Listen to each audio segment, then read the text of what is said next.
I'll throw the picture on. I want to just hear how we sound first. So salute to the world. We here. We're live right now. Worldwide world. You're tuned in with aFan and Real Truth 1988. We here. I know you locked in because I'm locked in.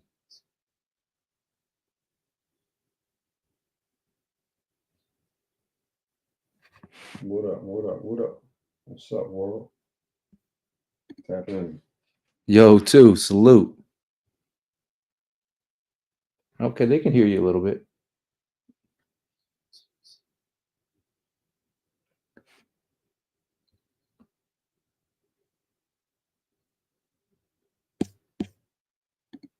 Okay, we're here. I got all right. I'm not moving. Okay, you can see a box, and my couch has a few holes in it, but that's because of my cat. All right, and my cat uses the box. So we're debating whether or not we should do two cameras or one. You going to bed? Oh, I like your shirt. Hold on one second.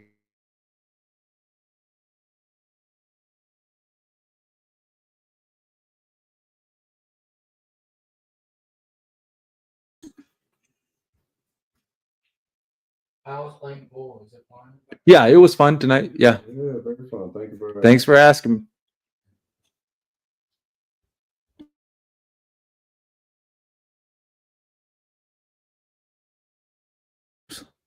I didn't mean to go mute right there. Content Cartel, salute.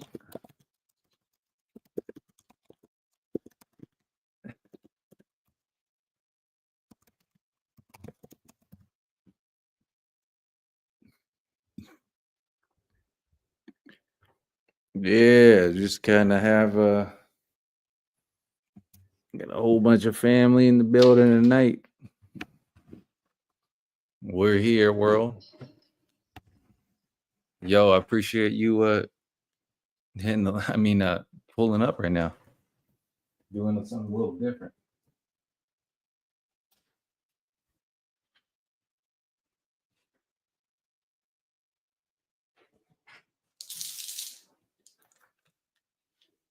All right, everything's better with lighting.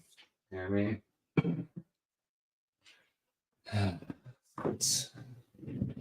Because if anything, we can go out. Look at that. Salute.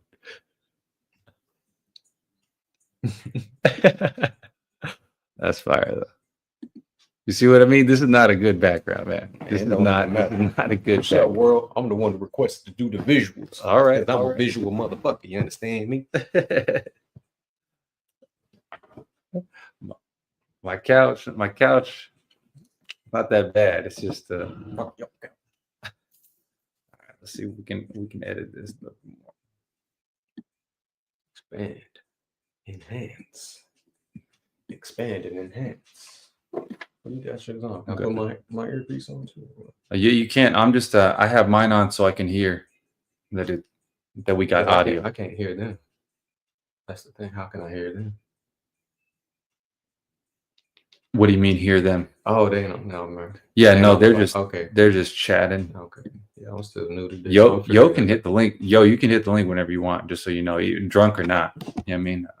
I have the headphones in so I can hear if our audio sounds all right. Because I've never done two people at the same time streaming, huh? From one laptop mic. So we didn't know if we had It's clear. No, it should be clear. I see people doing this shit. It's from a cat. Okay, it's from my cat and Bunny. Really pick up on it. Why you buy a holy couch? This couch is 40 years old. Nah. Yeah, world. You know, we here. You know what I mean? What's up? What's up? Let me see. What you sipping on over there? They like that brown? Where is he at? He's on the East Content Coast? Cartel, if I'm not mistaken. He likes he like the brown. Yeah, he does. Not Jimmy Walker. What's that other? Jimmy Bean? No, the whiskey. Jimmy Johnny Walker. not Johnny Johnny. Jack Jack Daniels. Daniels. Jack There you go. Daniels. That's what I'm thinking of. Jack Started with Daniels. the J. I don't know, man. Me and Jack don't get along. So you know what I'm saying? I know that there's a few J's I don't trust. Jose, Jack, and Johnny. Those are the 3 J's. I appreciate that, yo, for real. That's all. I appreciate that, man. Snack King Cole in the building. Church couch. Well, this is, Shout you know what I out to the mean? church couch. Content cartels, you know what I mean? Solid, bro. Solid, bro. You know what I mean, for real. And then Snack King Cole, he goes over like music, like underground kind of music. He'll go over like battle rap and stuff. But he has a big channel. Yeah. He has a big channel. This is my family. You know what I mean? It is what it is tonight. You know what I mean? We're kicking back. Yeah, Jack Daniel. Jack D. I just these are the movers and shakers. Yeah. These are the mover and shakers. He Content Cartel's one that does the battle rap and snack. He has a crazy following kind of thing. Yeah, well, we're here. You know what I mean? We got a whole lot to talk about. There's a whole lot to say too. You know what I mean? You going to bed? Yes. All right. No. Good night. All right, now, London. Sweet dreams. And we got that Minecraft movie tomorrow too. Yes. Yeah. I seen that. What's up with that? It came out on Friday. It was I seen somebody do like a little picture post. I was like, that looked like Minecraft. yeah, Jack Black and the guy, the Aquaman. They're going to be in the movie. They're about to make a lot of money. All right, babe. Good night. Yeah, they're about to make a lot of money. Everybody love Minecraft. Yeah, we're just logging in. We had a game of pool earlier at the Blue Dolphin in Dana Point. It was dope. You know what I mean, it's dope to get, you know what I mean, to meet up with people, you know, you're cool with and kick back and just kind of relax and stuff like that. That's what reminded me last night of Yo's live. He had a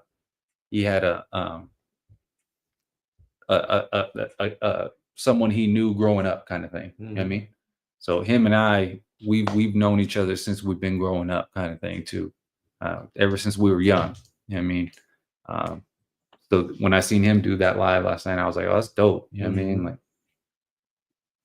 because even in that situation, not putting no one's business or nothing like that, but I'm saying like he has friends that are close to our age, but they're not here.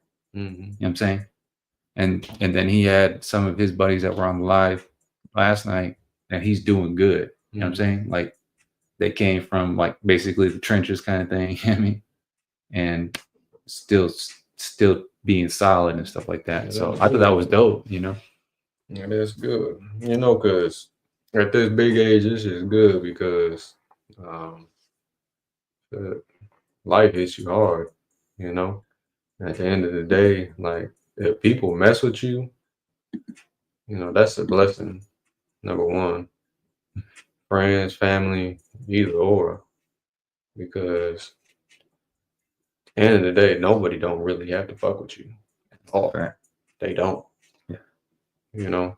Yeah. Just because life gets that hard sometimes. Some people are introverted some days, you know, some days they just want to be in their own solitude, be it good for them or be it bad, you know. But yeah, I mean, if you you know, salute to anybody if you already 30 or over and you still have people that are in your circle that you've been down with 10, 15, 20 plus years, 30 years, like remember that shit is rare. That don't happen.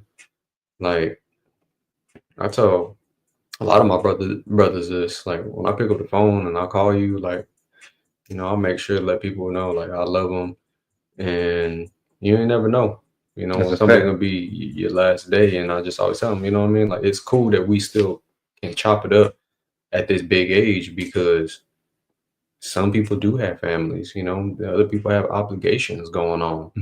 So you make time, You know, if you don't make time, then you make separation.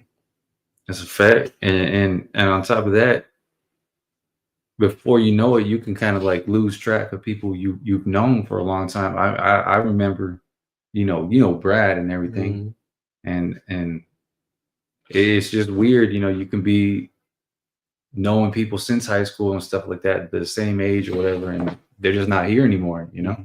So yeah, once they're gone, you don't get you don't get no collect calls to heaven. yeah, Heaven or right. hell, wherever they're going, you don't get no collect calls to nowhere except here. You know what I'm saying? So you just gotta value the people while they're here, while they're around. Show up for people. Yeah. Flowers while they're still here. And his live though, it did remind me also, like, life is life. Real life is real life, and internet is internet kind of thing. You know what I mean? So it was like a dope, like, reminder for the, like, pretty much the community and shit like that. You know what I mean? I don't know. It's a distinction. A lot of these people are new to it, certain spaces. Like me, I'm new to the YouTube spaces. He's been holding this space down for a minute. He tells me what's going on. He told me I need to tap in. I'm just tapped into other outlets and all that, So sometimes I'm a little rigid. Sometimes I'm a little stubborn when it comes to, moving to different outlets. But when it comes to the internet stuff, if you're already 30 and over, then like a lot of this stuff is how I am and who I am. I've been doing this shit before the internet. I've been who I am before the YouTube, before the Instagram, before the Facebook, before the MySpace. I already been living half of the stuff that these people don't talk about. I done already been through all that. So to get on screen and just to let it translate, that's what I'm saying. Like, I like being on screen. I like people to see who they talking to, because it's easy just to hear a voice. But no, I need you to see my face. You know what I'm saying? I need you to see my eyes. You know what I'm saying? I need you to see the facial expressions that I'm making whenever I say things, because I'm just the type of person, like, I like in conversation, you know what I mean, face to face. If we can't, then we call on the phone. If not, you know what I mean, we do FaceTime. But there ain't nothing like getting that energy, and this is the closest thing you can get to capturing that energy. Like, I'm expressive like that. Everything is communicating. You know what I mean? My clothes is communicating to you. You know what I mean? My everything, my hands, everything is trying to convey a message to the people when I'm trying to talk. Dang, salute. I agree with you, man. Yeah. It is like a visual kind of HB2N. I appreciate you stopping through, bro. It's a visual representation. You know what I'm saying? Like, this is the closest thing we're ever gonna get, you know what I mean, to meet in the physical. We trying to, you know what I mean. Speaking of portals, you say we don't want to talk too much about the portal thing, but you know what I mean. Speaking of portals, first thing we're going right into, just like the thing with Jerry. Don't talk to that motherfucker. Just walk past him. We're gonna tell you about that story later, but you know what I mean. It's like, speaking of, like, this is a portal right here. Like, we have this. This is a technological portal that we have that's being ran off minerals right now. We're able to broadcast into, you know what I mean, the consciousness of the internet, and whoever's picking up is open and receptive to that frequency. So everybody that's in here, that y'all on that frequency, you know what I'm saying? So, salute to that. Facts. You know what I mean? Stopping through real quick, you know what I mean? It's just kind of like a little it's really like a rare insight, because both of us, we grew up together. We've kept in contact even as we got older in our ages. We've gone different paths, and it really is weird how, for our situation, we're right here, right now, being able to even just kind of go on the live. Yeah, because it's crazy. Once upon a time, this is stuff that before even the YouTube live, this is the stuff that, like, we manifested like years and years ago, where we would talk about this stuff, where we would talk about our conversations being broadcasted to the internet. We talked about this shit 20 years before it even happened. we talked about this 20 years before people was even podcasting. Not to say that I'm the inventor, he's the inventor, or that other people didn't have those ideas, but we were some of the people out here that had those ideas. You know what I'm saying? It's because I think it's helpful to, at least if you know of people that understand certain circumstances that people grow up in. All we really got is each other, kind of thing. It's a weird, I mean, not trying to be corny or nothing, but because we can each teach and learn something from each other, no matter, you know what I mean, no matter our movie preferences. You know what I mean? We have this area of virtual of YouTube. It is special because there's a commonality, and that stuff is rare. You know, you can't just discuss this kind of hip hop and battle rap to just anybody. You know, they won't know about it. Yeah. So I think the people that are on the internet, you know, you guys are wacky in the head sometimes, but you guys are special. You know what I mean? And which is part of the reason I'm like showing some of my family to, like, hey, check this out a little bit more often. You know what I mean? Some dope people. My cousin makes music. You know what I mean? Like, for real. It ain't like aFan stuff. You know what I mean? It's like music. I'm still learning stuff. You know what I mean? He's been doing this for a minute. Yeah, it's been a little while, man. But you know what I'm saying, though. You know what I'm saying? So, and it isn't saying like, oh, he could take over battle rap or nothing like that. But it's like, it's hip hop. You know what I mean? Shit. You remember you were the one that gave me the iPod Shuffle. Yeah. That pretty much had everything in it. You know what I mean? Everything from like Core Mega to Immortal to Gangstar to, I mean, Hieroglyphics was on there. Remember? A whole bunch of people. There's an idea, of course. I mean, there were so many people. Yeah. And on his deployment, that's what I gave him because I felt like that would help him. It did, though. It did help me on deployment. That's all I listened to on patrols. Because I could die. I mean, patrols were dangerous. You know what I mean? So if I'm gonna get, you know, possibly sniped or IED'd, I want to be listening to some music I like. You know what I mean? It was just, I've always listened to hip hop too, and just something I was always like connected with. I don't know. So it was dope.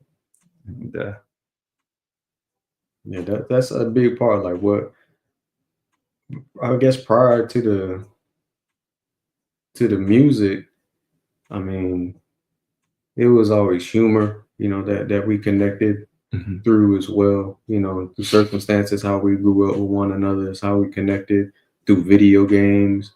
You know, but I definitely think the music aspect is what definitely drew us and binded us, you know, harder.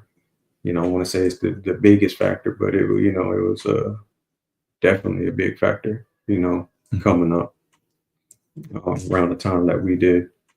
I mean, music, really everything. So, I mean, when you hear him talk about, you know, music, or, you know, just now getting into it or anything like that, like, y'all don't know him like I know him. So I know he's been wanting to do this for a long time. So, you know, for him to, you know, dive in head first, you know, it's super dope. You know what I mean? Tell you that's dope. You know, that you get to express yourself, you know, in a way that people are receptive to it. You know, so for everybody, well, for the most part, don't get it wrong. They'll throw me to the wind. Don't get me wrong. But there's also people in here that are, you know what I mean, encouraging you. So that's also dope fact, too, because it don't matter how dope anybody is in the chat. In general, everybody started somewhere. And if you ask anybody to hear their first track, it sounds like ass. Nobody's just that gifted off the top when it just comes to music and they're just laying down gold. It doesn't happen that way. Like, it's something that's a craft that has to be crafted. That's where you can always tell who the spitters are. You know, that's what I say, 10,000 hours. 10,000 hours, you're a master of your craft. And, you know, that's just the difference of it. But there's levels to it. But it's always good and it's always humbling to go back to people's, you know, square one. It's like, well, let me hear the first stuff you used to make. You know, that keeps you humble. That lets you know, like, everybody has a starting point. You know, everybody has to start the race at the beginning. Nobody starts the race at the finish line. Mm-hmm. You know what I mean? Yeah, I hear you. No, for real. They'll be they get the playback. Yeah, I mean, Yeah. But I'm happy to have these conversations and have these live, because for the most part, from the stuff that we're tapped into, it can create some good conversations out there. I mean, everything from hip hop alone, just having messages in it. You know, you can immediately think about all the classics, of course, but then if we were to fast forward it to our time era, which is still old now, the like Immortals, the Brother Ali's, you know what I'm saying? Real message music. You know, I mean, you've had Immortal Technique speaking about fourth branch government for forever. Shit, you could argue he was the one that made the MK Ultra even popular on the internet. You know what I'm saying? Like, for real. Like conspiracy rap, I guess some people would say, you know. No. No, hold on. Because the MK is all facts. That was a real government program. Man. Yeah. So what I'm getting at is that's like giving out information. You know what I'm saying? Yeah, like it's helping people be privy to the games that's being played on the people. You know, there's all kinds of psychological operations that are going on. Well, that's HB2N. What's up, man? Salute. HB2N. Yeah, he's dope. He makes music too. Yeah, what's up, man? What's up? Tap in. Yeah, I can hit the link whenever, you know what I mean? But I have it up here.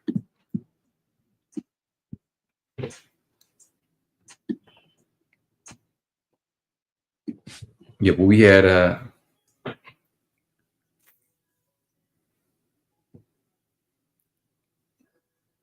I've always kind of like had a different perspective about certain topics. And one area of a topic I think is important is that topic of knowledge of self. Now, this isn't to just speak about that as if I'm talking like a 5%, because I'm not. But the knowledge of self is important for every individual. And one of the aspects it does is that it also helps you align to the current story that's being told in real time. So what I kind of mean by that is there's agendas in place. There's a system already kind of made, kind of thing. And those help you keep knowledge of what's kind of being said and why it's being said. You get what I'm trying to say with that? Like,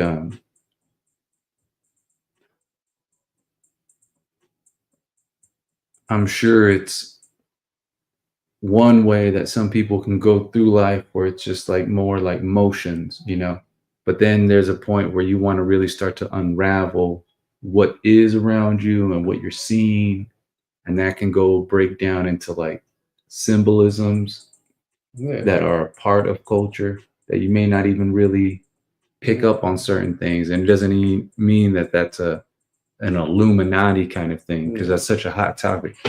But it's more about like where basic symbolism even comes from. Like, no one breaks down why the flag looks like it does and why we have 5-point stars everywhere. The symbolism on top of our money, You know, it's there. Those things are there for a reason. And it's only until you really take that shot of trying to understand what's being told around you. Because there's a story. It's a story. Everything is telling a story, right? Yeah. Every gospel is coming with a book that's telling you a story, and it's how well do you have comprehension skills, right? Because everybody can comprehend some level. Everybody has some level of comprehension, right? But when we as a people are stuck in like a survival mode, your comprehension is only limited to food, water, shelter, and bills. So that's the mindset that a lot of us are stuck in. It's not until you start getting older where you start having a little bit more success, you know what I mean? Or hopefully that is your case, or you're working to that success. But most people know it deep down inside. They're like, I don't, life shouldn't be like that. Shouldn't be struggling. You know, I shouldn't be having to break my back just to make rent or just to get diapers for my baby, or I shouldn't have to be thinking about robbing my brother down the street to do X, Y, and Z. I shouldn't have to be doing these things. You think about these things, right? That's your higher self already telling you. You're peeping the story, you're peeping the scenario of what's going on. And that's a comprehension right there. That's a form of intelligence of seeing systems in work that are in play that are against you. Because they damn sure ain't for you. You understand? They ain't for you. They're here to keep you in a certain frequency so you can only stay focused on survival. But once you move out of survival mode, now you're able to question other things now, because you're not worried about the rent. You're not worried about your baby's food. You're not worried about, you know, taking care of your family. Your family's already taken care of. So now what can you do? So now you start looking at the other aspects of life and what's going on once you start to figure it out. Like, oh yeah, there is system in place. Like there's some social engineering that's going on, right? That's geared towards particular people. And it's like, well, when did this start? Where did, when did this start and who did it? Now, real quick though, if I could interject, what if someone were to give you the answer of, well, why does it matter? If the system's here, there's a narrative and stuff going on, then why does it matter if I know what's going on? It matters because you have a choice.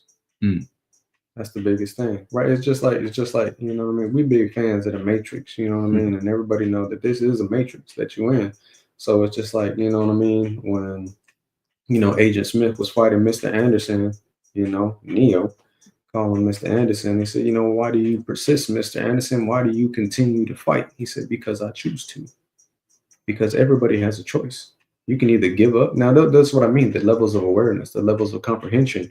Some people are totally oblivious to it, and they're stuck in the cycle of survival. They don't have anything else to think about. It's survival. That's all they're thinking about. That's it. Now, there's some people that are outside the survival, and they understand it's a game, but they're like, Cypher. They don't care. They know the steak is fake, but they're going to eat it anyway because it tastes good. That's a lot of this food out here. They feed in their taste buds and not feed in their body. It's just like the music. The music is bubblegum, right? Hold on, the music is bubblegum. It tastes good, but guess what? You can't live off of bubblegum. You need some nourishment in your life. You can't live off bubble. You can't live off no damn bubblegum. You can be any flavor: strawberry, vanilla, cherry, goddamn chocolate cake. They're making everything, and it's all artificial. That's the Matrix. It's artificial. It's going to fool you. It's an illusion. Some people love the illusion. And that's why it's hard sometimes, because you can't go pulling the veil off people's eyes, because all they ever known and they lived is a lie. And that's what they're comfortable with. So it's hard to disrupt people with the truth. It's either they see it or they don't. And, if they see it and they still choose to participate, then that's just willful ignorance. But willful ignorance is no excuse of the law. You know what I'm saying? I'll say that again. Willful ignorance is no excuse of the law, because go do something wrong. Get them peoples called on you. Go stand in the court before the judge. You're going to say, oh, that's my bad, judge. I didn't know it. Ignorance is no excuse to the law. You're going to get charged. How do you know that? How do I know that? Because I've stood in magistrate court before a judge, not knowing the way that they talk. They have a certain way that they talk. It's legalese. Can't just go there and greet them any kind of way. They ask you specific questions. How do you plead? Do you know the counts that are being brought against you? That's why you have to have a lawyer to get legal representation, because you don't know how to communicate with these people. They talk in a whole different way. Yeah, they talk in English to you, but they talk in a very specific language to you. They speaking to you in law. Ignorance is no excuse to the law. And that can go, we can go even further with that. That goes to the Most High and God's law. There's no ignorance to that. There is no, I don't know. Well, you'll find out. Or those lessons will keep coming back and biting you in the ass and kicking you in the ass until you learn. You're going to learn your lesson, because lessons are blessings that you should learn through. You understand? Let's go. Let's go. Even myself, I struggle in this area. What would you, I guess, give some insight then? Because I've heard you talk about this before. So we'll just put myself in this situation. When it comes to the food now, and you do grow up with certain foods, right? What are methods that, I guess, that you kind of broke that in your mind, not just not eating it? I can understand not eating it, right? You just don't want to eat it. I get, but even people you know of where they're still eating things that they had in their childhood. Yeah. You know what I'm saying? But they're eating them now as an adult. Yeah. Like what's the importance of at least trying to step away from that from a little bit? Because I'm not perfect either. Yeah. I'll have sodas here and there, or, you know what I mean? We still have, processed food. You know what I mean? So I'm not eating 100% organic or nothing like that and all that stuff. I eat stuff I grew up on too sometimes, and I'm not making that the excuse or nothing, but I know that was one thing that you're definitely that was not worth. That was that we've been conditioned, and it's no different than, like I said, that's a whole psychological operation too that's being ran, because it's $1 billion industry. That leads to sickness. All sickness starts in the gut. It all starts in the gut, and it's all poison. Well, I want to say it's all poison, but a good majority of it is poison. So the crazy part is that what'll help you break that connection with the food, because food should never have that much power over you, right? And this is when I started learning, whenever I started fasting. And anybody who hasn't never ever fast, I encourage you to fast, even if it's just for a few hours, right? Whatever you can do. And I would just suggest a water fast. You ain't got to do a dry fast, where it means you don't have no food and water, but at least do a water fast. If you can do that, at least continuous, because when you sleep, that's considering a fast. You're waking up, you're eating, your breakfast, you're breaking your fast. But try to push it as far as you can. If you wake up 5 o'clock in the morning, try not to eat nothing till like 8 or 9. Try to make it at least like a 10-12 hour window, because you have to understand that it's so regular for us to be consuming, but that's with everything, right? There's a psychological operation behind consumerism, and it just doesn't stop with food. It's with online shopping. It's with anything. You become addicted to it just because it's constantly in front of you by way of what? Symbolism. You consciously don't know, but your subconscious is taking in all of that stuff. And it's like, damn, I wasn't hungry till I seen that McDonald's commercial. And now you're hungry. Now you want a Big Mac. Now you want a goddamn, I don't even know what it's called anymore, a McFlurry. Now you want these things that you didn't want before, but that's subliminal messaging telling you that you're hungry when you're not even hungry. But it's all accessible, right? They make the convenience so easy that it's, damn near on every damn corner. So how can you say no to that? Right? And all those foods is cheaper Right. They're than cheap. it is in the organic. So it's like you got to start thinking about that too. It's like, why is it so expensive? Why do they make it so tough to eat good? And it's like, if it was good for us, they would just have it everywhere. It's not. Like, we can't even collect rainwater. You can't even go fishing without a license. You can't even go hunting without a license. Everything is monetized. This is not how our people lived, hundreds of years ago. We lived off the land. We were stewards of the land. We were protectors of the land because the land gave back to us. And we were so, in tide with that. And we were so in tune with nature, that we were able to see the signs, right? Because if somebody's in tune with nature, they're in tune with the universe, right? There was a point in time where some people can still do it, it's not that hard, but you'd be surprised. Some people can just feel the adjustment of the wind and the dew in the air, and they can smell it, and they say, it's about to rain. They still have that ability, They could be walking in the middle of nowhere and they could smell the running water. They could smell the river and say, you know what I mean? I know there's water. We at least 2 miles near water. I can smell it. Because at that point, their senses they're more heightened. They know they got to get running water, clean water. Spring water is clean water. There's fish in there. So those are the things what I mean, like being tapped into nature. If you tapped into nature, you tapped into the universe, and all of the sciences and everything. It came from indigenous people and all the prophecies came from indigenous people. How do you think that is? The earth is a living organism, and it is always communicating with us. But now we have other things communicating with us, and we're not being in tune with nature. All the technology is constantly, bombarding us with frequencies. But, it sounds weird when somebody say, when was the last time you put your feet in the dirt? Oh man, why you on that weird shit? You know what I mean? Like, it's like people don't live on Earth. People live on 2 inches of rubber insulation. They don't live on Earth. If you lived on Earth, you would have your feet to the ground, on the ground.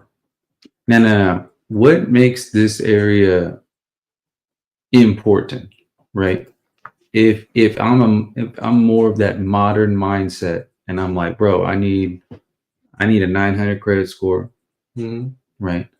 I need top of the line this, and this. Earth's dirt doesn't go anywhere in that, other than me breaking ground for a new home. No, but it does. You get what I'm saying, though? I know, but it does, because look at all the minerals that we're communicating with on the technology. Like, they're going in the earth to extract minerals. So the earth is always going to be of the most importance, like always. Now, here's the next thing is like, if people really understood that and knew that if they were to get land and plant food, that could be a commodity for them to make money on. You know how much avocados are worth? But that's the crazy part about it, is that it's monetized that way, that you have to pay to get an apple. Well, even GMO seeds, even seeds are yeah, they're attacking the food. Yeah, the Terminator seeds. There you go. Yeah, the Terminator seeds. You plant them once, they're fruitless. But do you understand? So understand this is like they making the fruit seedless, fruitless and seedless. Now think about it. Now the comprehension skills start to kick in. You are what you eat. They're trying to make you fruitless too.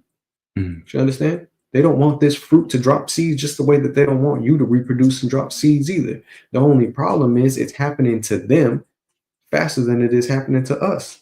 Now, why? Because of genetics. Now break that down. Because their genes are recessive. Say that again. Recessive. That means to recede, to go back, to retro, like. That's heavy. They haven't been on planet Earth that long. They're baby species. They're hybrids, right? Yes. Yeah, they're hybrids, but they're baby species. Respectfully hybrids. And they're very dangerous. Just like Just like The highly intelligent, though. yeah, of Yeah. course they are. Highly But I intelligent. mean, they're very dangerous, as in the fact that a baby is always the most dangerous, and Can't control his venom. you can't control the venom. You know what I mean? Yeah. A baby snake is the most dangerous one to get bit by. It doesn't know how to control the venom. That's why you see the level of destruction on the level that it is right now, because they can't control it. They still trying to figure it out. Now, would what would you say if someone says that's a form of separatism? You can call it whatever you want. If you can't listen. I'm not trying to. No. For folks like that, it's like, look, I don't separate anybody. I didn't make none of this. I just observe all of it. And one thing I observe is nature. One thing I observe is the earth. One thing I observe is the cosmos. Another thing is the sun, right? Whatever is the enemy of the sun, I don't want no parts of it. Because the sun has to like you. You understand me? If the earth is a living organism, you best believe that that sun out there is cosmic intelligence. And the way that plants break down light, y'all understand that? UV radiation, ultraviolet radiation, that's nothing but light. That's information. This goes even further deep. Like, we on light code lockdown. Y'all don't understand that the sun is supposed to, this dormant DNA that we have, that's getting unlocked by way of the information that's coming from the sun. But if we constantly fill with heavy metals and junk and parasites and disconnected from the earth, how are we going to get those messages? Right? You say, well, man, what messages? What's the dude coming here talking about? We getting messages from the sun. You goddamn right we are. Go look outside and look how the plants react and respond to the sunlight being out. They wake up. They photosynthesize the light. And that gives them sustenance. And that gives us our food, our crops. It regulates everything on planet Earth. The circadian rhythm that animals, this whole thing goes to. They've done studies on this. That people who work night shift, who they're low in iron, they're low in vitamin D. Listen, the number one deficiency here, I don't know about the world, but I can say here is vitamin D. Pause. And iron. They ain't getting enough sunlight. I'll run for days on this. No, I hear you. But the number one thing is, going back to the original question, like, that's creating separate. I'm not creating the separate or not. I'm just observing all of this. It's like, whatever is an enemy to the sun, you might want to watch out for that. Right? You might want to watch out for that. How come the plants can be in the sun and not have a problem? How can certain animals be in the sun and not have a problem? It is a question. That is a question. You have people out here that are scared to be in the sun. Why are you scared to be in the sun so much? I don't trust that. I don't trust that at all, because the sun gives life. What are you hiding from? That sounds like a vampire to me. Don't y'all understand that vampires just vaporize in the sun? And what do vampires go for? They go for blood. Why is that? What do you think about that? Don't you think they go for it? Don't you think they go for blood because of the vitamin D that they're lacking, because they can't be in the sun to break down vitamin D because they'll vaporize? So that's why they bite and they drink blood so they can get vitamin D. You know what I mean? They're parasites. Think about that. Yes, the vampires. Yes, I agree. Yes. Think about that. The vampires. And that goes even deeper. Like, that's some real shit. Then you get into the adrenochrome and all that other shit. Like, this ain't no make believe I'm talking about. No, it is not, though. And that's the part where it does break down with the whole. This breaks down secret societies and all of that stuff. Breaks down in the skin, though. You know what I mean? Like, the stuff will get released eventually, but we know that at the heart of the star is a cortex. Actually, it's a vortex, right? It's a vortex of information and frequencies going on. Mm-hmm. It's like a tornado in that mother. And the signaling from the sun activates genes inside your body. These are not the ones that need the sunblock. You know what I'm saying? And that's mostly where he's kind of pointing it out at. You know what I mean? It isn't a labeling, it's an observation. It's an observation. It's not being just labeled that way. I mean, they rock the sunblock. Sunblock. What are they blocking? Because they can't handle it. Either way, though, I will admit they got some manifest destiny about them, though, because they've been doing this even on this little area that was never even called America. That's the other thing that blows my mind with people our age. If you're older than us, you're older, mid 40s and 50s, I understand. But it's the younger ones where I'm like, how are you not piecing some of this together yet? You know what I mean? Like, it's right in front of us. Yeah, you know what I mean? It's not. They're distracted. That's what I mean. They're distracted inside the consumerism, the video games, the women. I mean, there's so many things to distract you with, but at the end of the day, you got to ask yourself hard-hitting questions.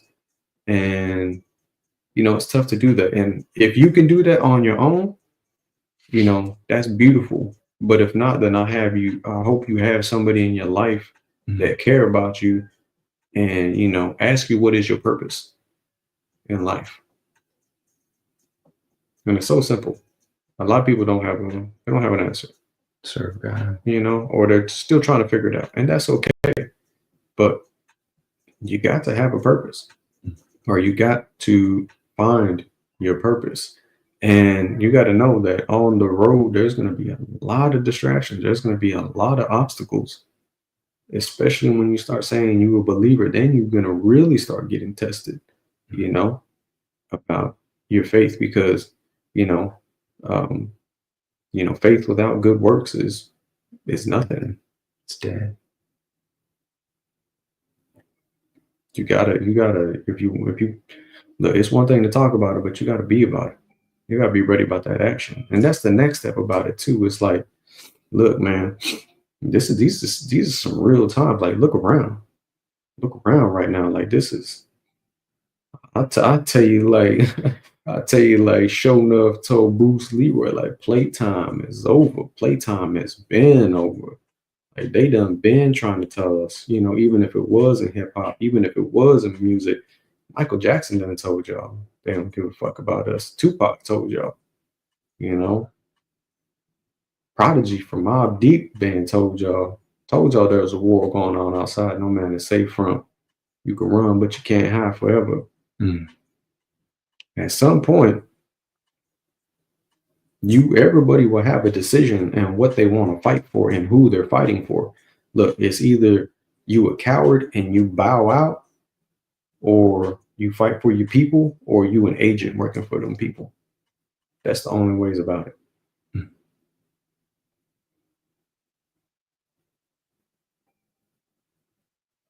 And this is the importance of using this technology to interface with one another, because we can be at so many places at once, because communication really rules a nation.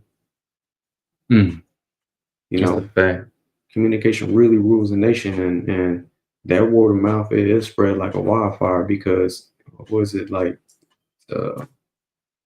6 degrees of separation, you know, something like that, you know, on like 6-7 people away from knowing the entire world. This person knows that person. That's whenever we say, man, it's a small world.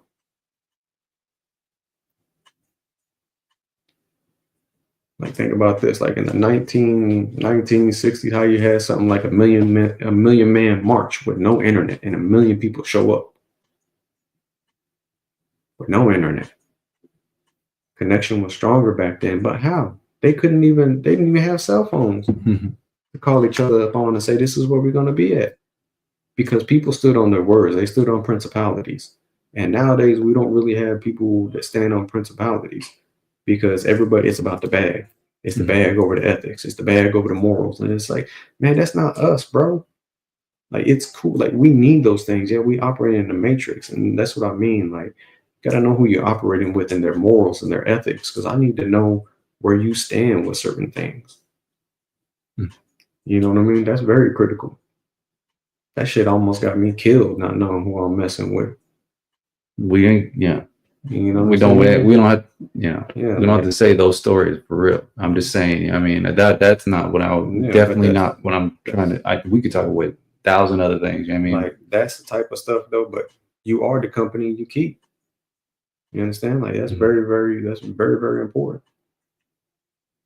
But again, everybody is communicating something to you. And if you're not really paying attention, you can have snakes on your team, right? I'll take a true enemy before I take a fake friend. Because some people is only there for information, right? You got to understand this too. It's like Delilah was only in Samson's life to destroy him. She didn't love that man. There's a lot of Delilahs out here. There's a lot less Ruths. You understand? That's why it's important to know who you're dealing with. It's not like animals. Animals will tell you who they are. They don't really have the ability to lie. You get too close, they're going to show you their teeth. They start barking. They start growling. People are a lot more complex. They'll smile. You know, they'll say things they don't mean. They'll double speak. Like, that's why you have to be very, like, everybody's always communicating with you. You got to watch what their body language is telling you. Everything, you know. This is in one part where I like people seeing me so they can see what you see is what you get with me.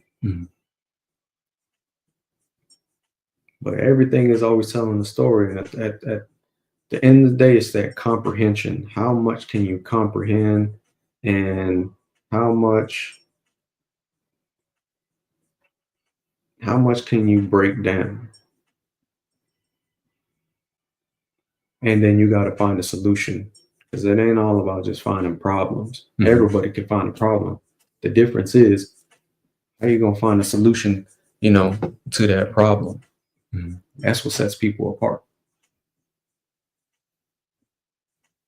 Yeah, absolutely. Absolutely. There's typically the way it goes is that when you see a problem, you're usually that person that's the solution to it. So if I come into the house and the chimney's dirty, and I'm the only one that's pretty noticing that the chimney's been dirty this whole time. Well, might as well get a broom right now and go clean that damn chimney, because I'm the only one noticing the chimney needs to get clean. You get what I'm saying? Like, those end up being your callings that you end up should pursue. You know what I mean? And okay, so going piggybacking off of that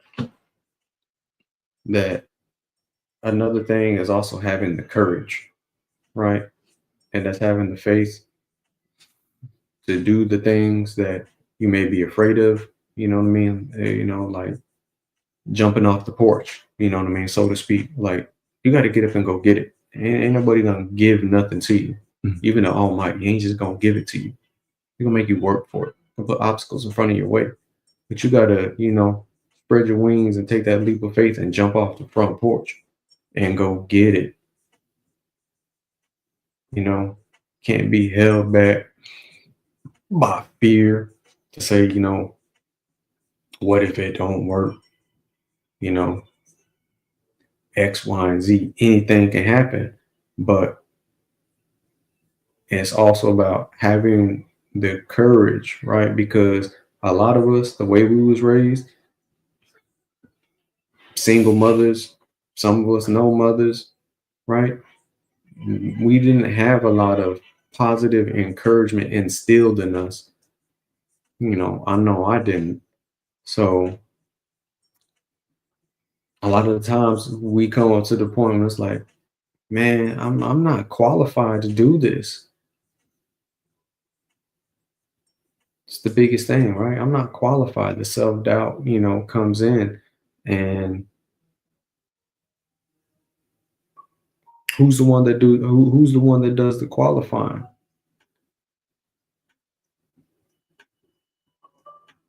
God don't call the qualified. He qualifies those who are called, but you got to have the courage to step up to earn those qualifications. That's the crazy thing about it. It's like a lot of things be backwards. What do you mean? You try to eat, and it's like, damn, this is hard. This don't taste right. Mm-hmm. You go to the gym to get stronger, you feel weaker. You enroll in college because you want to expand your level of awareness. And it don't have to be college. It can be whatever. I'm just using it as an example. Where you start getting the test, you start reading your textbook, you feel stupid. Like, damn, I ain't done this shit since high school. I gotta write an essay. I ain't done this shit since high school. Paper essay. I mean, relax. Relax. I mean, like, you trying to do all these things to get better, and it always makes you feel like you're doing worse. That's what I mean. It's crazy how that works, but that's called resistance, right? Resistance builds strength. And that's what a lot of it is right now. And now, you know what I mean? Once you get through it, you start becoming stronger in the gym. Then you start getting your confidence. You start getting your confidence up, But whenever you started, you felt weak. You felt like you wanted to give up. Like, I don't know what the hell I'm doing in here. But that's so crazy, right? The things that you try to do to strengthen yourself to feel stronger make you feel weaker. The more you try to feel smarter, try to strive to be smarter, the more dumb you feel, right? It feels like that when you inside the fire. But you don't understand you being purified, right? Or you raising your frequency somehow. Like, it don't come easy. But that's what I mean. Like, God don't call those who are qualified. He qualifies those who are called. And that'll forever be true. That's what I mean. Nobody starts at the finish. You know what I mean? Nobody starts at the finish line. Everybody's got to have a beginning somewhere. But you got to have the courage. You know what I mean? Jump off the porch and not be held back for fear. What's that going to do for you? It ain't going to do a damn thing for you. That was always the biggest thing whenever, I've been around the world a few times, And that was always the biggest thing. Like, people told me, like, man, aren't you afraid? Aren't you afraid to go over there to go to all these places? I know you probably heard it too. Why am I gonna be afraid for? What's that? I mean, I don't want to put on earth to be afraid. Only person, you know what I mean? You're supposed to fear God. So if God is for me, who could stand, who could stand against me? That's the attitude y'all gotta have. Because at the end of the day, what's the major program? What is your purpose here? Who is your maker? Who is your creator? This is just me personally. You know what I mean? I walk with that kind of tenacity out here. Like, ain't no weapon. What weapon? What weapon is there greater? You know what I mean? And that's just me, how I am. I'm hardcore like that. Any day can be your last day. Okay, live every day like you about to die. Because every day has to be a new beginning. Either that or you just reliving the same old things over and over and over again. That's the way you want to live your life. You know what I mean? That's your prerogative. But at the end of the day, like, ain't nobody above the program. Not even the people who think they're in power. They not above the program either. It's a programming inside of a programming. You know what I mean? It's all one big program. You just need to figure out who running the shit. But they done tricked y'all out of y'all spot, thinking that y'all don't have no power. Y'all got all the power. Otherwise, they wouldn't try so hard to infiltrate, right? Infiltrate the music, infiltrate the movies, infiltrate the neighborhoods, COINTELPRO. They want to know what we're doing all the time. You don't want to know why? Because they don't have the ability. They don't have the genetic ability to be connected to source, to understand the messages of the times, what the earth is doing, what the universe is doing, right? What the cosmos is doing. They don't have the ability to do that. That's why they're using technology to interface so they can get the answers. And if they can't get the answers for them, then they watch us, or they have us as one of their lapdogs and they just pay us. And we just like, yeah, we living good. We living lavish. They done gave us X, Y, and Z. Now we good. No, that just means you sold out your people. You sold out your people for riches. Congratulations. Played yourself. But that's been going on for a long time. A lot of y'all knew how powerful y'all really are. You know, it'd be a different story. But that's what I mean. We wasn't instilled a lot of positivity. So sometimes we just feel like, oh man, I'm just another person off the street. I'm just another person off the corner. You know what I mean? What difference can I make? Nothing with that kind of attitude. You know what I mean? Make music like your music can change the world. Don't just settle for, oh man, I rap about the shit that I know. I slang a little bit of this, a little bit of that. You know what I mean? Dick down a couple shorties here and there. Like, that's all cool and well too. But man, the music's gotta mean something too. Because at the end of the day, that's also a tool that we can utilize, right? Music hit all hemispheres of the brain to get you going. And it's powerful when you can teach somebody something, right? Or it's powerful when somebody's about to kill themselves and they hear your song and they don't kill themselves. That's power. You know what I mean? That's a heavy burden to put on people, but that's how powerful you can be. You know what I mean? With the words that you say, because the power and the death is in the tongue. Now, real quick though, hold on. Power of life and death, excuse me. Power of life and death is in the tongue. Real quick too. This ain't a pop quiz and stuff like that, but now this kind of makes me think about as we're talking about the music now. Like I said, it's not a quiz, but do you remember they changed the frequency of the there music. You go. You already knew where I was gonna go with that. I wanted to kind of talk into it, kind of. I mean, those are my psychic abilities. Yeah, they didn't change the frequency of the music, y'all. They changed that like sometimes in the 40s and the 50s. They changed that shit. 1940s and 50s. They changed the frequency of the music, homies. This ain't YouTube. This is real shit. Hard science. You can go. This is real shit. They changed 432 hertz or 423 or whatever. Yeah, and that frequency. That's the resonance can heal. Of the earth. That's the resonance of the earth. That's the Schumann resonance. It has the ability to heal things in your body, bros. And we're not even allowed to make music on that frequency. No, so it's like, why did they change it? Why did they change it? That part. I mean, it's always sometimes about the simplest questions, really. I get it. It's never really like, oh, they do. No, why? Why? Everything. We make more money this way. No, you don't. That's not even true at all. Like, what are we talking about? People are going back to vinyl. Yeah. What are we talking about? They want digital and all this stuff. It ain't hidden. Yeah, they want a better sound. That's why all the streaming services are in shambles right now. They're in shambles. Well, that whole digital era could also have been influenced not just from this generation. You could argue RZA, Bobby Digital. What are we talking about? You know, he was kicking those digital beats since the 90s. You know what I'm saying? And now all music is digital. You know what I'm saying? So, and then the hardcore music fans, they're going back to vinyl.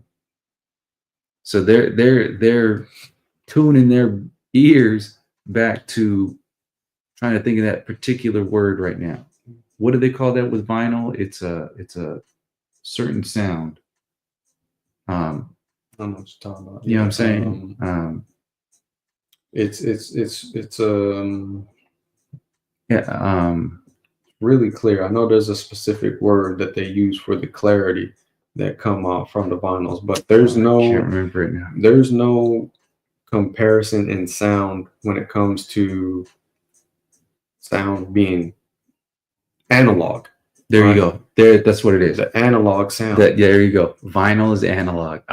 You Such a can't- technical yeah, term. You know what I mean? You can't beat the analog sound. Like when you have vinyl and you have some hi-fi speakers, that is about the crisp quality that you're going to hear.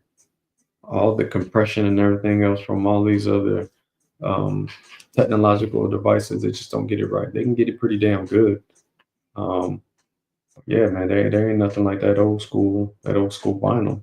You know, like even so much that if y'all don't know this, you know, I'll take it with a grain of salt because I don't really believe half the shit that NASA be saying. But you know, they said that they pressed up a vinyl that was made out of gold and they shot that bitch into outer space. No, those are facts. You know, Yeah. So you know, but what they put on them, they put you know like sounds of bees, sound of running water, sounds of birds. So if like any intelligent life found that, it has like a description, almost like hieroglyphics, right, where they would be able to explain to them like It's how math. to play this. They put math symbols on top of the box. So they send this satellite out to space, and if it ever hits alien life, they should recognize some of the representation that we're trying to express on that device. I have a picture of it, but I'll pull it up in a second as soon as I find it. You know what I'm saying? Like, I don't understand like the amount of information you can just soak up. Like this is stuff that, man, we done talked about 20 years ago. Facts. You know, but it's dope, you know, that it's still relevant. That's the thing about, right? It's just knowledge is a liberator, man. And, you know, you ain't really so good if you just hoarding knowledge. Like it ain't, you know, knowledge is here to be given, but it's only here to be given, you know what I mean? Like those who can withstand the message. Because not everybody can bear the message. And it's a difficult thing. Yeah. I heard. I can't find the picture, but But it that's looked what we're like talking that. about. But I have it as a wallpaper on my phone, but it's this box got sent out to space, and it has like all this stuff because it was I believe it was the probe that finally broke through the solar system. That's a big deal, though. yeah. And I take the stuff with the NASA with a grain of salt too, but That's a hell of an achievement for human beings, bro. We've passed the threshold of our own solar system. That's dope. But this is the stuff that we've been interested in since we were teenagers. Hell yeah.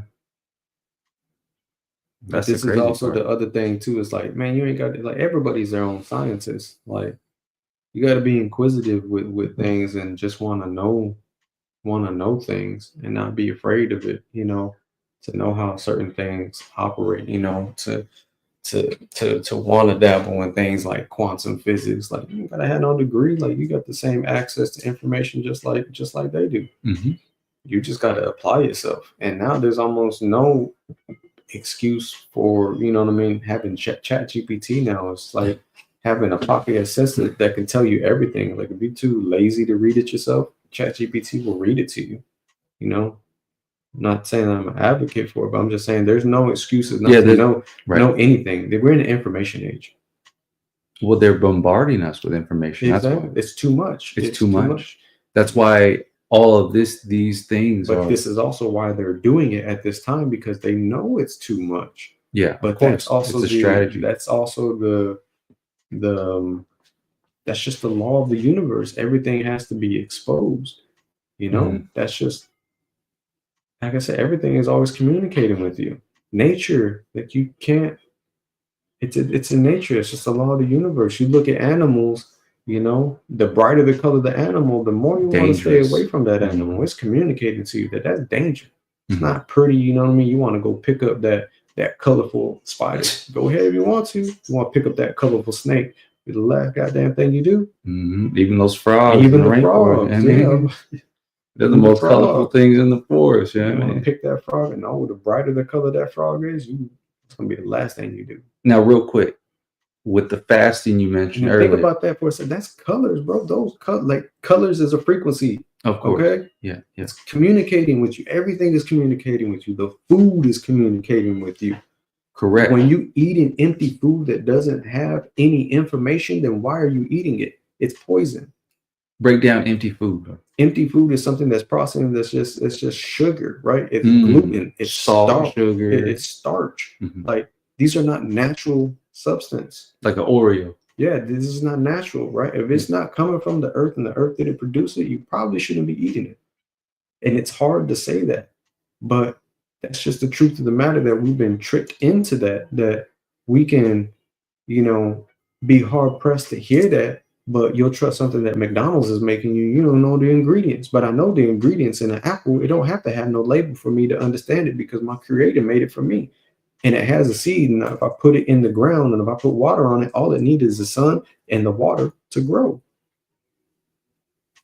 That's why I trust it. That's why I say I don't trust nothing that can't withstand the power of the sun. Because if an apple gives me information and it gets that from the sun and it's giving me nourishment, how can I trust somebody that can't be in the sun?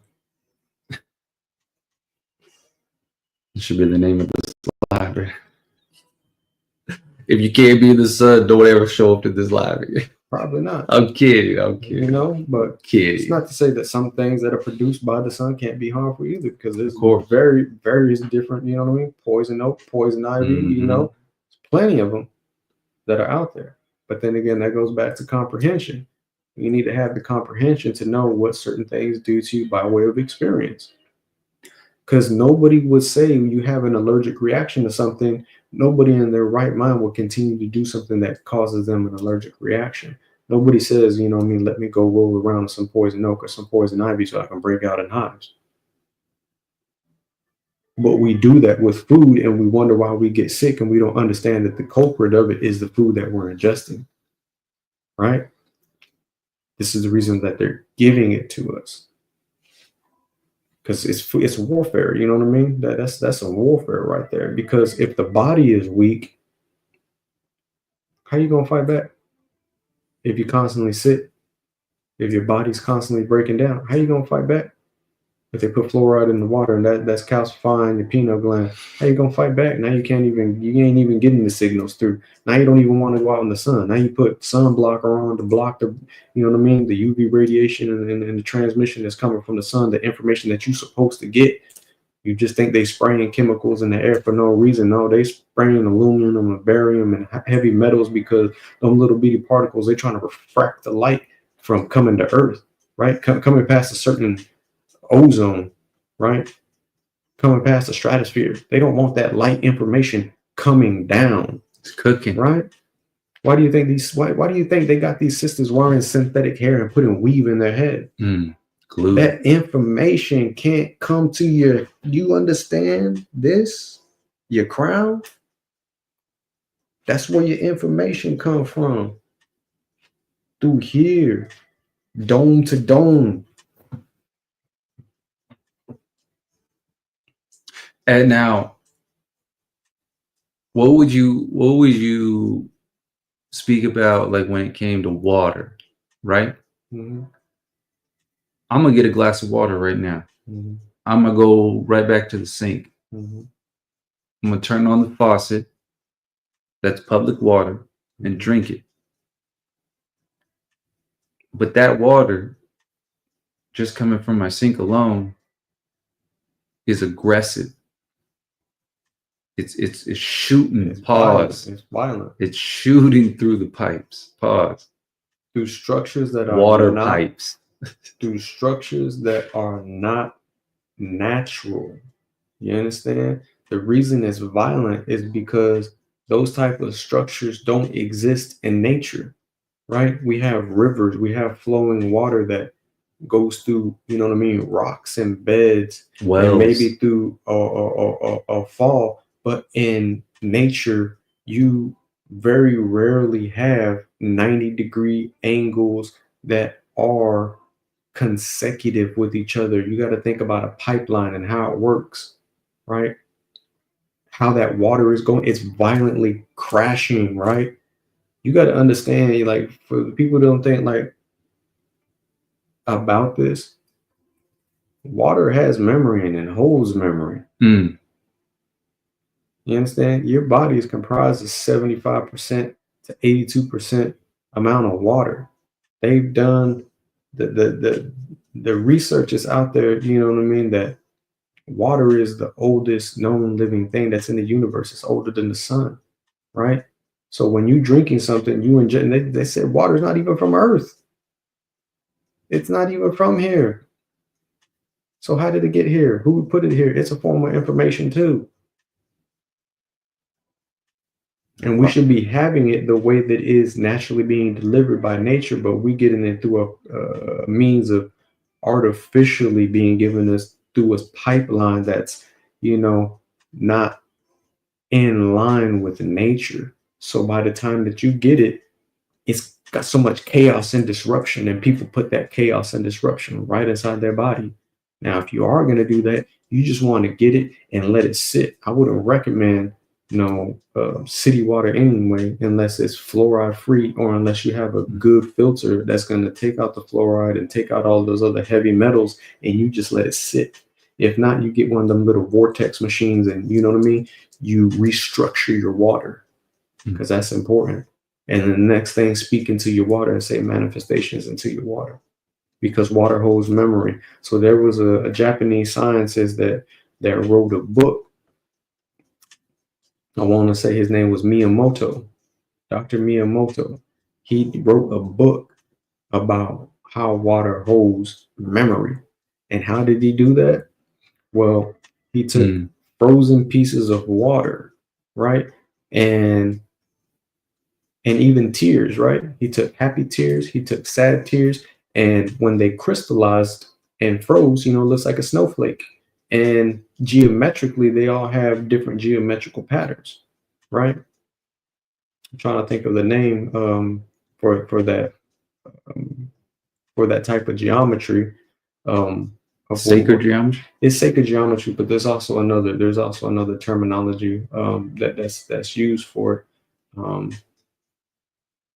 Some say like I want to say supersymmetry, because that's like with leaves and things like that. But yeah, what water holds the memory.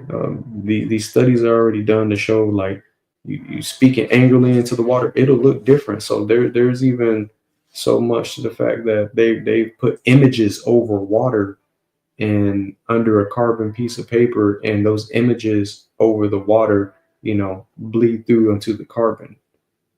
Mm-hmm. It's showing that I'm talking about when the picture's already gone, right? Not just that they have the light over the water and then it's hitting the carbon. Like, no, they put the picture in front of the water remembers it, then they put the light on the water, and the water imprints the picture on the carbon. How does that happen? Because the water has memory.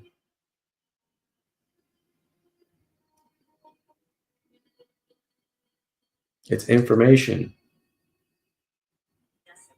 So that's the important part about water. I mean, water is life. That's the basis of all living things here on Earth, and that's what we look for when we look at any, you know, in any type of other environment. We're looking for life. Does it have water? Because that indicates there's some form of intelligent life, because there's bacteria that lives in there. That's a form of intelligent life. You know, it is. So yeah, structuring your water, speaking manifestations into your water, like those are important things. Like, that's not no no crazy talk. There's a science to back up, you know, the claims about the water. And if you think it's that serious about the water, you better think it's that serious about the food.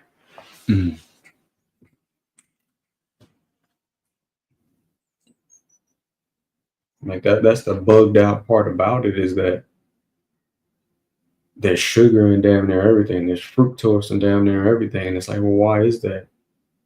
What does sugar do to the body? And it's so hard because now we're like building chemical dependency on food, and it disrupts our mood. Food should not be doing all that to you.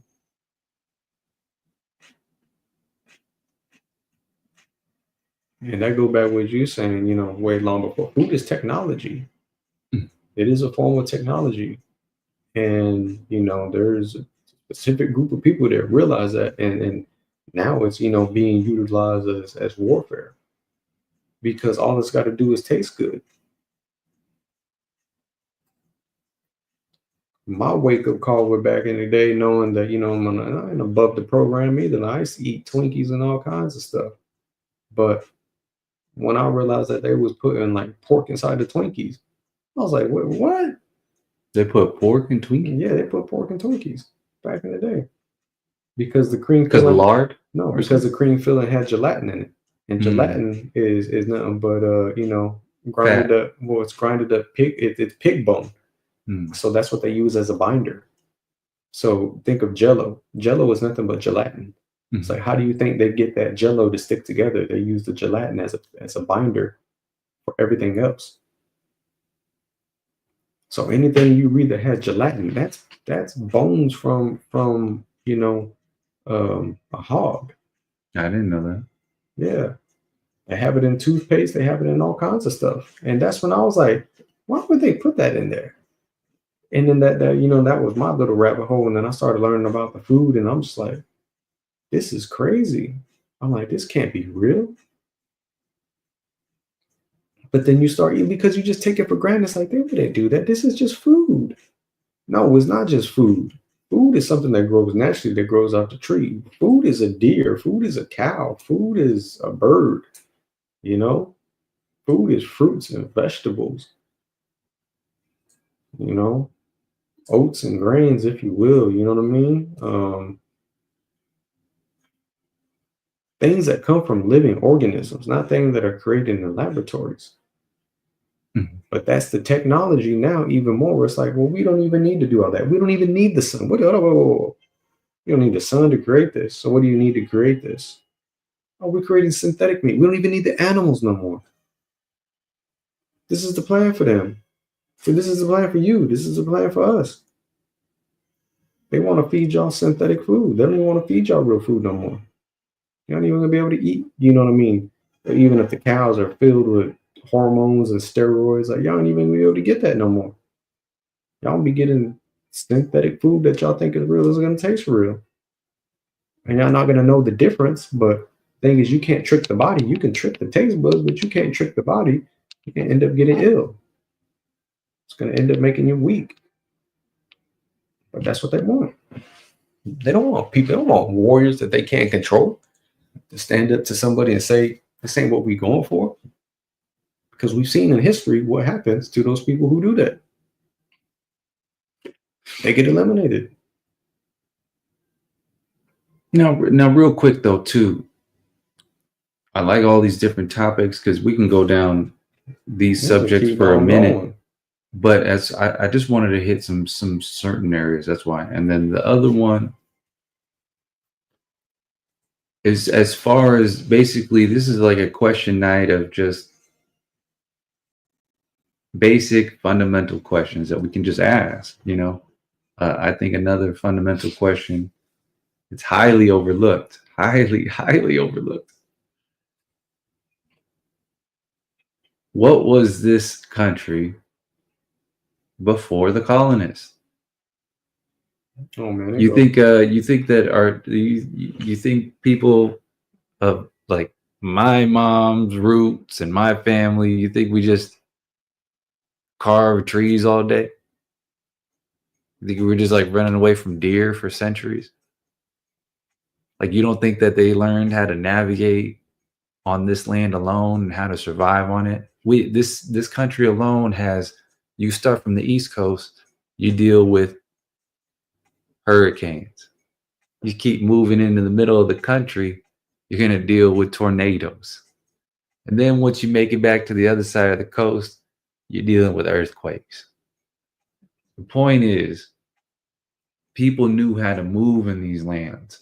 Yeah. They knew how to cross from those states and what routes to take. Otherwise, you'd be just going in circles in the desert in Arizona. Yeah. Where do you think they got water back then from? Who told these people that were the 49ers going to San Francisco Where to go in a was. damn horse? You think they carried 8 months of water supply on them? Who do you think laid them out the blueprint of this mountain pass goes this way and you'll find fresh water going down that way, and the deserts have hidden well springs, freshwater springs. They're in Arizona, they're in New Mexico, they're in Texas. And we're talking today, if you get in a vehicle, you try driving that, it can be treacherous. Imagine being in a damn horse buggy going across this. They didn't know these lands, fellas. They're taking so much information that we've had before and destroyed it. I don't think y'all understand what that means. Yeah.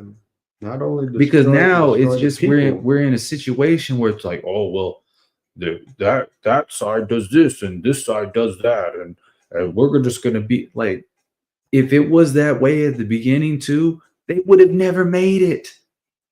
They would have never made even how to survive at Plymouth Rock, let alone the rest of the United States. These are basic questions. These aren't like conspiracies. Like, where did this come from? Yeah.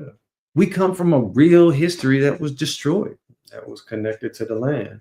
And this land alone, it's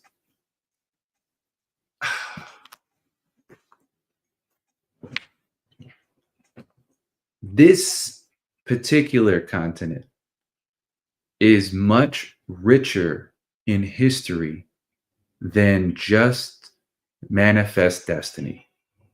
Okay? All the people that were coming from the King Charles or whatever, I don't know. Yeah, from the papacy, all those people, that is not where this motherfucking history started. I don't even care if they're like, well, those people here, they used to think that the planet was on the back of a turtle shell floating through space. And there were some cultures that did believe stuff like that, right? But it doesn't take away from their hyper intelligence. And we're just shown, we just think of it differently. It's the only intelligence that you need, the intelligence of the land, because how can you live? Like, you think about, like, why are they trying, again, the synthetic foods? Like, you in the laboratory cooking up all this technology. Like, why do I need that? Mm-hmm. Why? Because I could plant a seed, and like I said, I just need the water and I just need the sun to give me what I need. But you're going to come over here and tell me I got to charge a premium for this synthetic food over here, and I don't need to eat natural food? For why? Oh, this is better for you. How you going to tell me what's better for me when my genealogy not even the same as yours? You can't even stand in the sun for so long, right? But like, the ultimate thing is the sun will also show you who the true immigrants are of this land. That's what I mean. It ain't me separating it. It's the sun that's going to be the great separator. Mm-hmm. Because it's going to continue to get hotter out here. And, you know, it's just like the old saying goes, you can't stand the heat in the kitchen, you better get your ass out. Mm-hmm. And this is, you know, one of the reasons, like, they ain't from these climates that are around here. They from up north. You know what I mean? And granted, we couldn't survive in their climates. Right? I can't survive in negative 30-degree weather. Caves. Can't survive there. You know what I mean? It's not how my body is built. That's not where the genealogy comes from. No. Hold on, though, too. So they're settlers. They're colonists. They came over here to a region that's temperature is different. Everything is different. But this is why they have the complications that they have, too, that's catching up to them. You know what's strange, though, is that we don't ever really hear an in-depth discussion about how many pyramids are in Northern America. There's more pyramids here in Northern America than there is on any other continent in the world. The what, though? Hold on. We're gonna chill on that for a minute. If you need to Google it, go ahead. I don't mind it. Pyramids, step pyramids, temples, whatever you want to call them, they're here. They're here. How? If this was a new world. Right? If there wasn't If this was nobody a living here. new world, right? Nothing but savages running around. Bunch of savages don't know anything. Mind you, just going down a little south towards the Mexico area region, you had the Mayans mapping out the damn solar system at night from a lake. But there was no intelligence over here on this side, right? No, That's insane. no. That's insane. And But then and I'm saying, like, there's so many people where if they take today's modern culture and they're just like, yeah, this is what it is. It's like, that's not what it is. Yeah. But there was a lot of people like us too, Yeah. that were saying that's not what it is at Yeah. the time. But that's how it is when people come in and they're oppressors. They tell you exactly what it is because they say the winners write history, and they're trying to tell you your history. And it's like, well, my grandpa told me something totally different, you know, or my grandma told me something different, or my mom told me something different. But you listen to these folks that just come up on a microphone and tell you whatever, you know, because I've been there. You just accept it. But that's what it is. Conditioning. It's propaganda, folks. That's what they're doing, though. Even that's why I was joking before about that Kamala thing. Like, it's prevalent even right now. You get what I'm saying?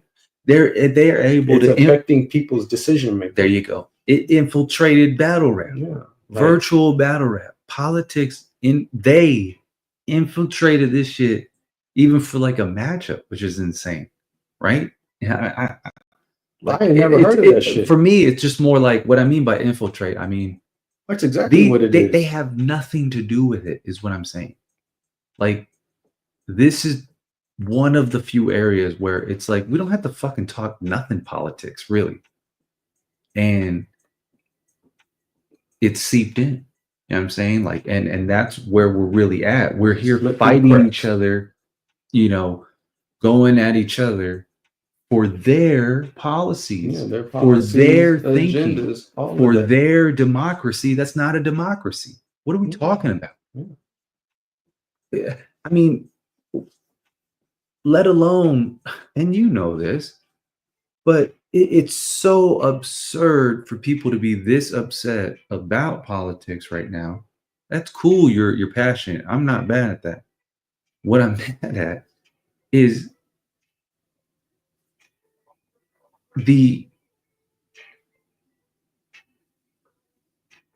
divisiveness that comes from it.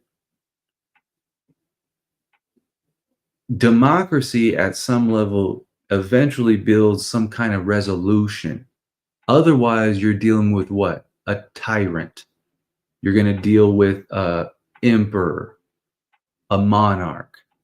Democracy is there to set up in place so that you can actually communicate and resolve issues that you don't necessarily agree with. We're supposed to be able to, like, oh, he likes spaghetti, I like lasagna. We can still be cool. Mm-hmm. I don't have to eat the spaghetti if he like. You get what I'm saying? Mm-hmm. Like, it's the same thing. It is the same thing. It's cool to be, you got a political view. That's cool. Fine, whatever. It doesn't have to be separated. Yeah. Just have your fucking differences. Know that so-and-so likes to eat apples. So-and-so likes to eat oranges. Mm-hmm. You can still be cool with the type of persons. But you know what I'm saying? But you don't have to force that person to like oranges if they like apples. You get what I'm trying to say? Oranges. Yeah, but you get what I'm saying, right? Like, and that's where we're really at. Yeah. And divide and conquer tactic, huh? It's like shaking up the ants in the bottle. You know what I mean? Make them fight. The agitators. That's why you got to know who's who. The agitators. They're all agitators. You know, whether you drink the Kool-Aid or not, and you think this person is going to save you, you think that person is going to save you. If he's a Democrat, he's a Republican, and Kamala would have been better, or Trump would have been better. You know what I mean? They're ruining the economy. They're turning this to shit. And it's like, but everybody, who's going to come save you? You need to go take a look in a goddamn mirror. Mm. That's the only person coming to save you. Mm. You know what I mean? And the people you have in your circle, you know what I mean? If you can depend on them like that, but everybody want to look outward and look. I mean, the only way out is in. You understand me? And that goes back to having the knowledge of the self. That goes back to not having fear. That goes back into knowing the program and who's in charge of the program and knowing your purpose. You know what I'm saying? Having the courage to take that leap of faith and jump out there. And that's the crazy thing. Is the other thing is like, you know, we so quick to rise up against each other and want to go create ops with each other, but you ain't never rise up against the oppressor because we scared inside of them. And that's happening a lot. The constant, there's so much aggression towards each other, super aggression towards each other. I'm like, at fault. bro, I didn't never put you in this position. Like I ain't never did nothing but other than try to show you the truth, and people get violent and they get aggressive, but that's the way that it goes. And then you grow past it, and then you see who the real enemy is. And that's the part of knowing yourself. To know yourself, you're able to distinguish, you know what I mean, who's the enemy, because sometimes you're the enemy to yourself. And that's the first thing you got to fix. Okay, I was my own worst enemy. You know, I was my own worst critic. Now, you know, I'm my own best friend now. I'm good with myself. Now I can start moving outwards and conquer other enemies, right? I done conquered things inside myself, and I can go conquer other things, you know, inside of, you know, life. And I'm talking like people and things like that. I'm talking about like goals and getting things set up for you and your family and your community. But they got us so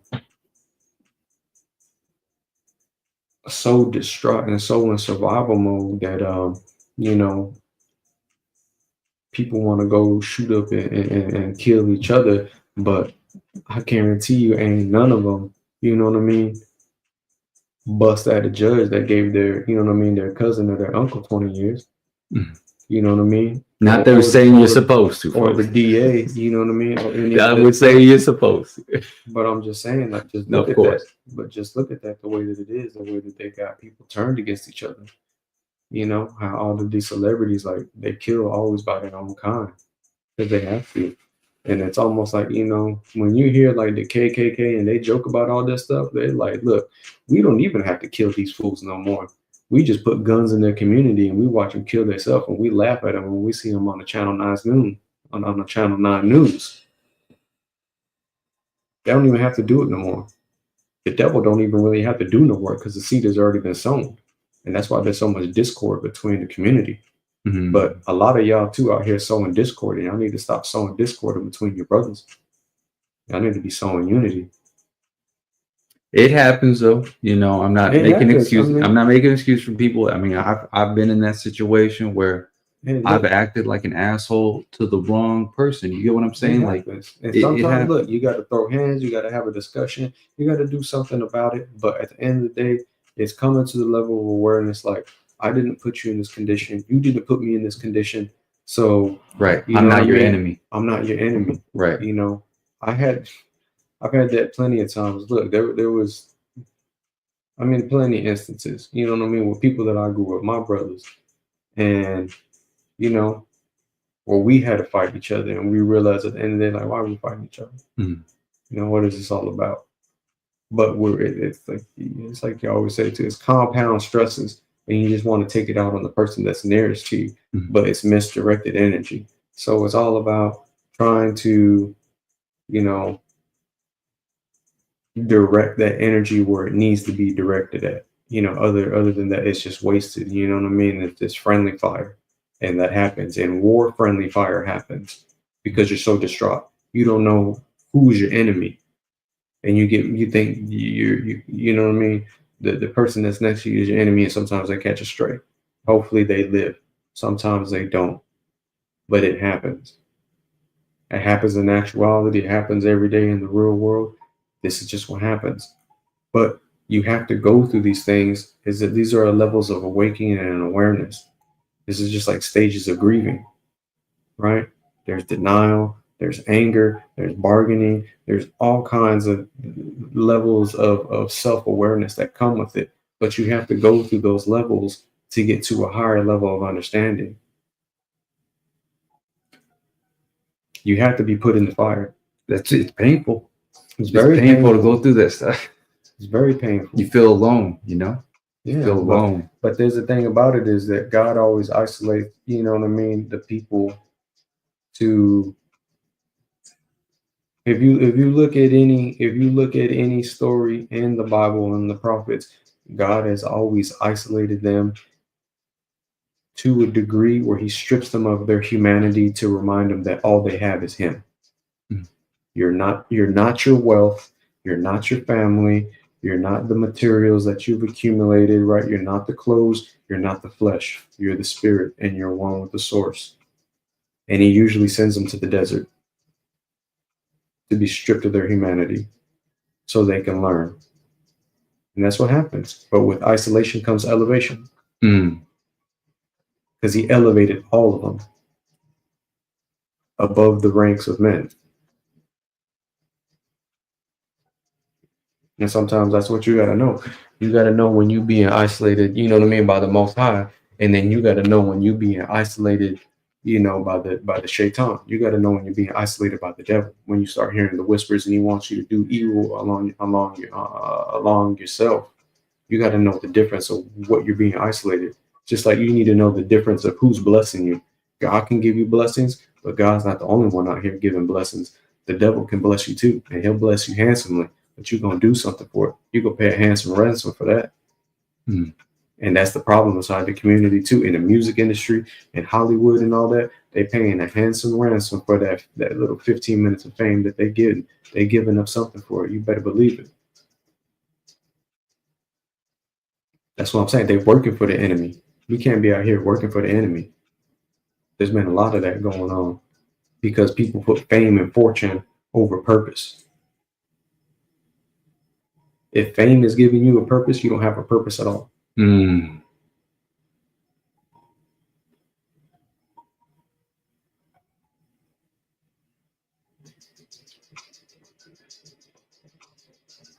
Got to come back to principles, got to come back to ethics, got to come back to what really, really matters. Community really matters. You know what I mean? Giving supporting words to somebody who's down, that really matters. You know what I mean? I hear you. This is real life. This is what matters, man. Like it's easy to get caught up, you know. Not saying that I don't get, you know, caught up at times, but that's why it's good to surround yourself with people that will remind you, like, yo, this is real. This is like we in this thing for real. Like as much as you want to think it's play, pretend, like it's not. And we keep acting like we out here, like we got all the unlimited time in the world. We don't. Like do as much as you can while you can, because once it's over and done, it's over and done. And you'll be wanting to go back knowing that you could have did more, but your time is up. You expired. You know what I mean? Your mission's over. And everybody signed up for this mission. That's the throwed off part about it. Everybody signed up for this mission. You wouldn't be here if you didn't accept the mission to incarnate on this physical plane, on this battlefield, because this is what this place is. This place is a battlefield.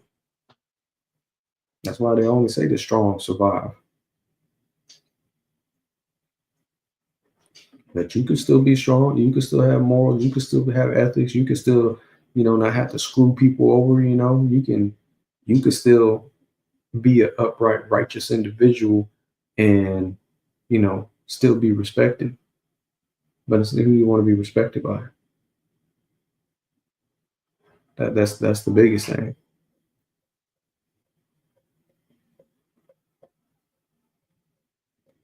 I've been in many and plenty of different situations of, you know what I mean? Well, at the end of the day, you know, you gotta answer to yourself and you gotta answer to the Most High as well. That's the number one thing. And that goes to accountability, right? No deflecting, no, yeah, man, my childhood was hard. I didn't have a daddy, I had a mama. Like a lot of us been through that. A lot of us still use that as an excuse, but then we sound like victims. Like you gotta get out of the victim mentality too. It's difficult. It's difficult. You It's gotta have difficult. the warrior mindset. And That is difficult, man. That's that level of growing to where this is the next thing though, and this is a Because it conversation. feels like that stuff shapes you though. It does. When No, when you're young, you know what I'm check this saying? out. Check this out. This is a conversation that I have a lot. That what happened? What would you say if I told you that you know you no longer had to identify with the trauma and the pain if you didn't want to? And who would you be if you didn't identify with the trauma and the pain in all of your life? What would that mean for you as a person? That's a difficult question to ask somebody because 9 times out of 10, it's, well, that's what shaped me, what I am today, so I can never let it go. So you're always going to constantly be in pain. So that means it's voluntarily, because there's a difference between pain and suffering, right? Pain is a bodily response, and suffering is something that is part of imagination. So it's not that you're suffering intelligence is what you're suffering, right? And if you wanted to take that away, then you would just be lame. Lame as in the fact that you didn't have the faculties to think on a level of high intelligence, right? And that's why they say ignorance is bliss, because knowing is difficult and you have to bear the burden of knowing what other people don't know, and you're trying to bring them into knowing, but that's very difficult. You know, suffering is a choice that we choose. We choose to replay those bad memories that we had 45 minutes a day, 2 hours a day, 3 times a day. Nobody's making us do that. You're doing it voluntarily. Whether it is PTSD, or whether it is your mom beating your ass, or your dad not being there, or your homie getting shot, or you shooting somebody, or you doing horrible things, that is also you choosing to suffer because you're not binded by your past, right?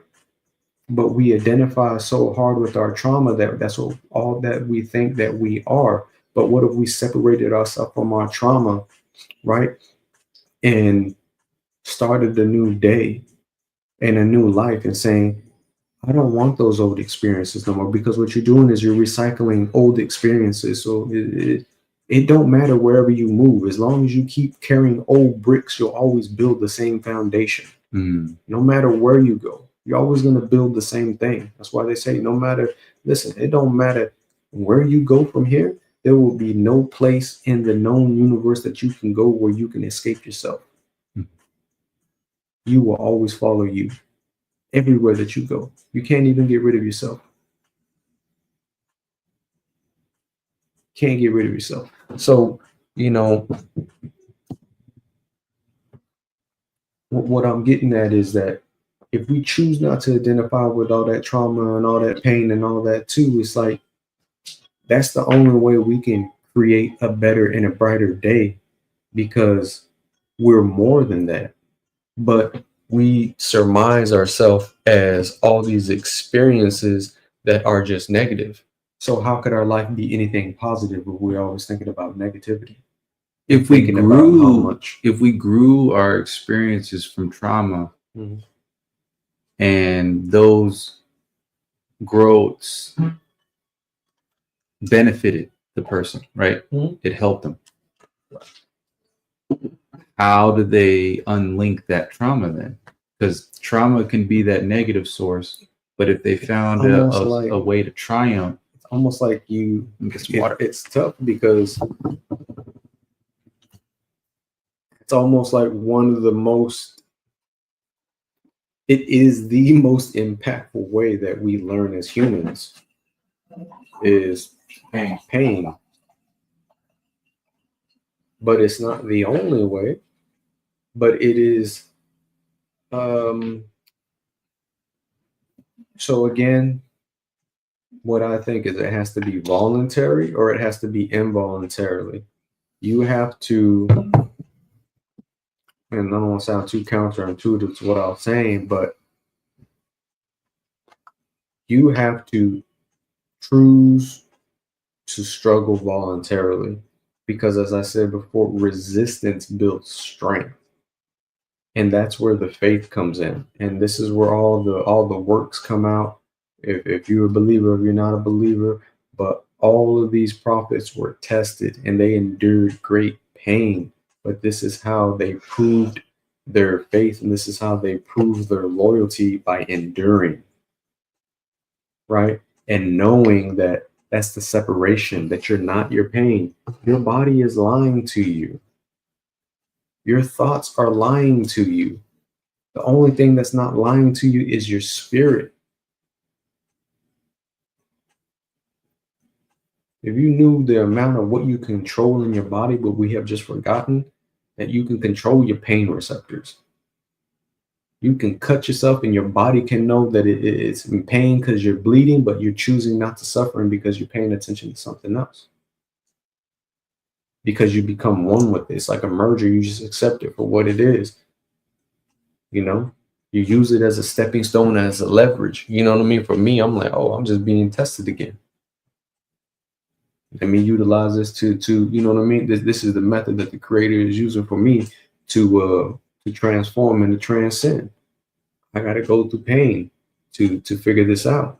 But a lot of times, you know what I mean? It has to be voluntary, because if it's not voluntarily, then life will involuntarily give you the pain and you're not going to have no training to handle it. But I'm talking about changing the way we identify with the pain, right?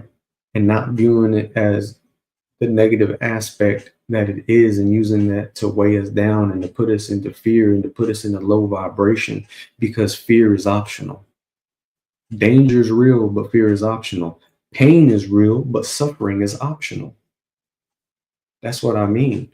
It's like, I don't make anybody think about all the painful things that they go through in the day. It's like, yeah, but you mentioned that and that triggered me. Is that something that's out of me, or is that something that's out of you? You got to sort that out. You have to sort those things out. You know what I'm saying? Because we are only in control of us and who we are and our thoughts.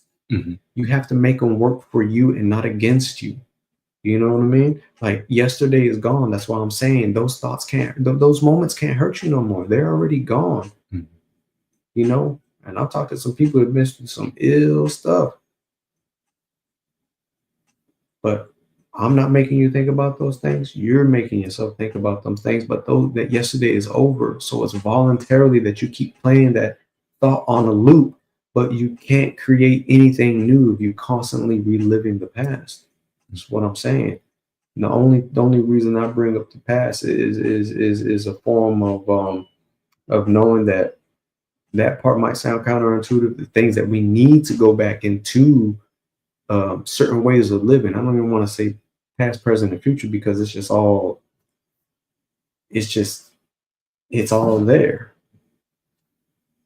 right? We know this time thing is a construct, but what I'm saying is reliving, you know what I mean, old painful memories. If they're not going to do nothing for you, really learn the lesson. Don't think about them no more. Mm. Because now they're destroying you, right?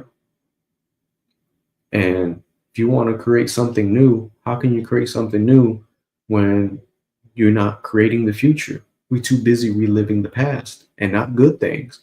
We can relive the past and try to bring back the glory of certain civilizations and all that. That's cool and well, but we got to still create that. But if we're not creating something new, then we're reliving something old, and then that's what I say, we're stuck in a time loop, right? Mm-hmm. That's like the story of Sisyphus, right? And in the Greek mythology. Mm-hmm. You know what I mean? He's just stuck in the loop of pushing that boulder up the hill continuously over and over and over again. That's suffering. But he takes it, he learns about it, and that gives him purpose. Now, real quick, pushing that boulder gives him purpose, and he chooses not to suffer. He sees it as a task that he needs to complete, even though he has to complete it for eternity. But that's his purpose. Now, this is great, though, real quick. I would just want to mention this.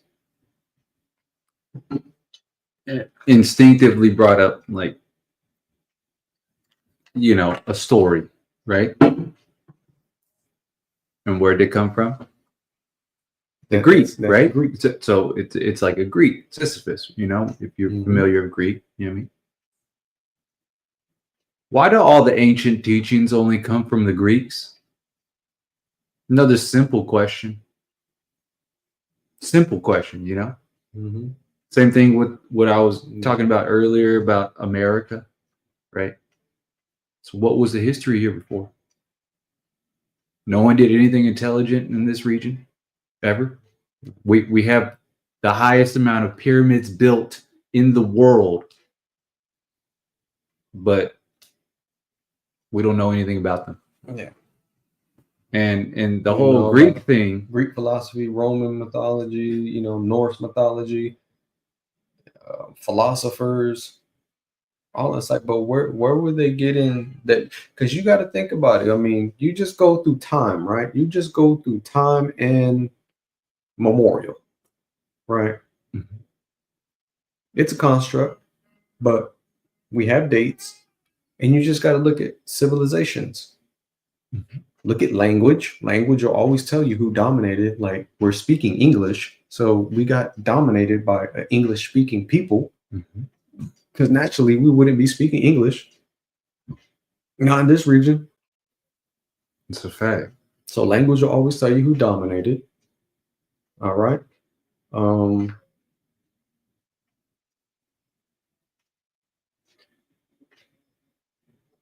Now, I've been hearing things on the internet, two back and forths.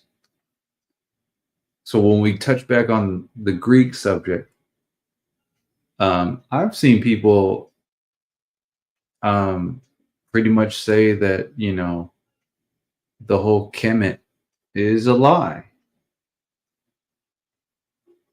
And the Socrates and them, they weren't never taught by anyone besides themselves. They talk about it themselves about going to That's what I'm just trying to get at. You know what I mean? Yeah, they trying to talk- get this out yeah. a little bit, because they talk about there's way more history involved now, especially in today's United States, right? Right. You take some top universities, and I'm talking like the Stanford, Berkeley ones. Yeah, You know what they're teaching in there today, folks? Let me tell you. The same shit we're talking about right now on YouTube. They're asking those questions. The Greeks didn't come up with those stories. The Greeks didn't come up with the math. The Greeks did not come up with the philosophy. They didn't come up with medicine. So They I didn't mean, come up with geometry. it's just that simplest part. They right didn't there, come up that's with blocked away. agriculture. It's blocked away. It's not even. They're barely starting to talk about it now.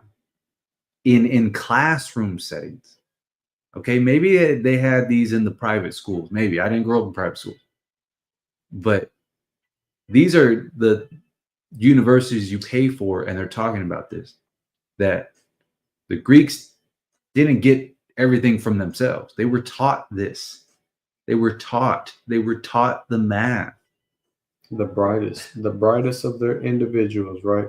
Because they had some bright individuals. That would be the Platos, that would be the Socrates of their time.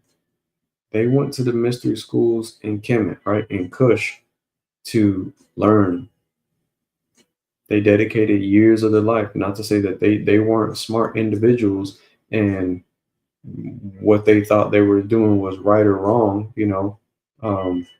They just were knowledgeable men, and they probably wanted the knowledge of their time.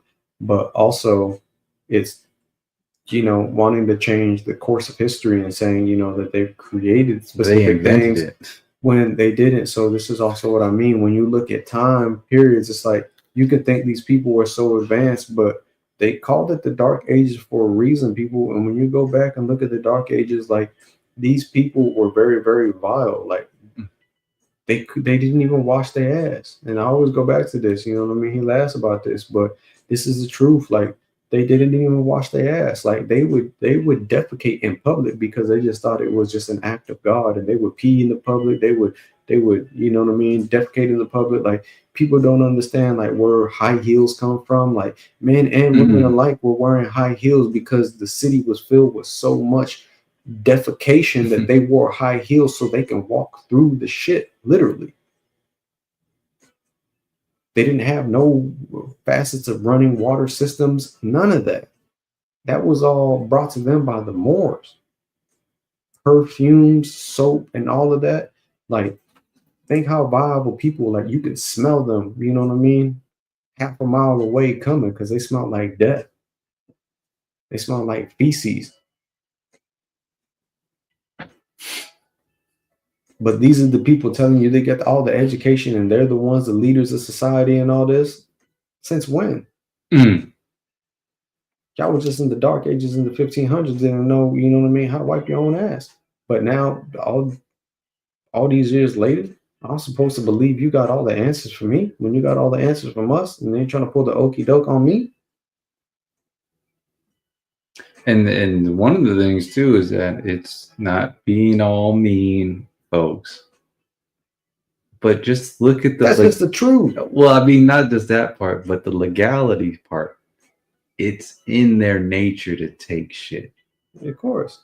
I mean, you could see it in either the music industry or the movie industry kind of thing.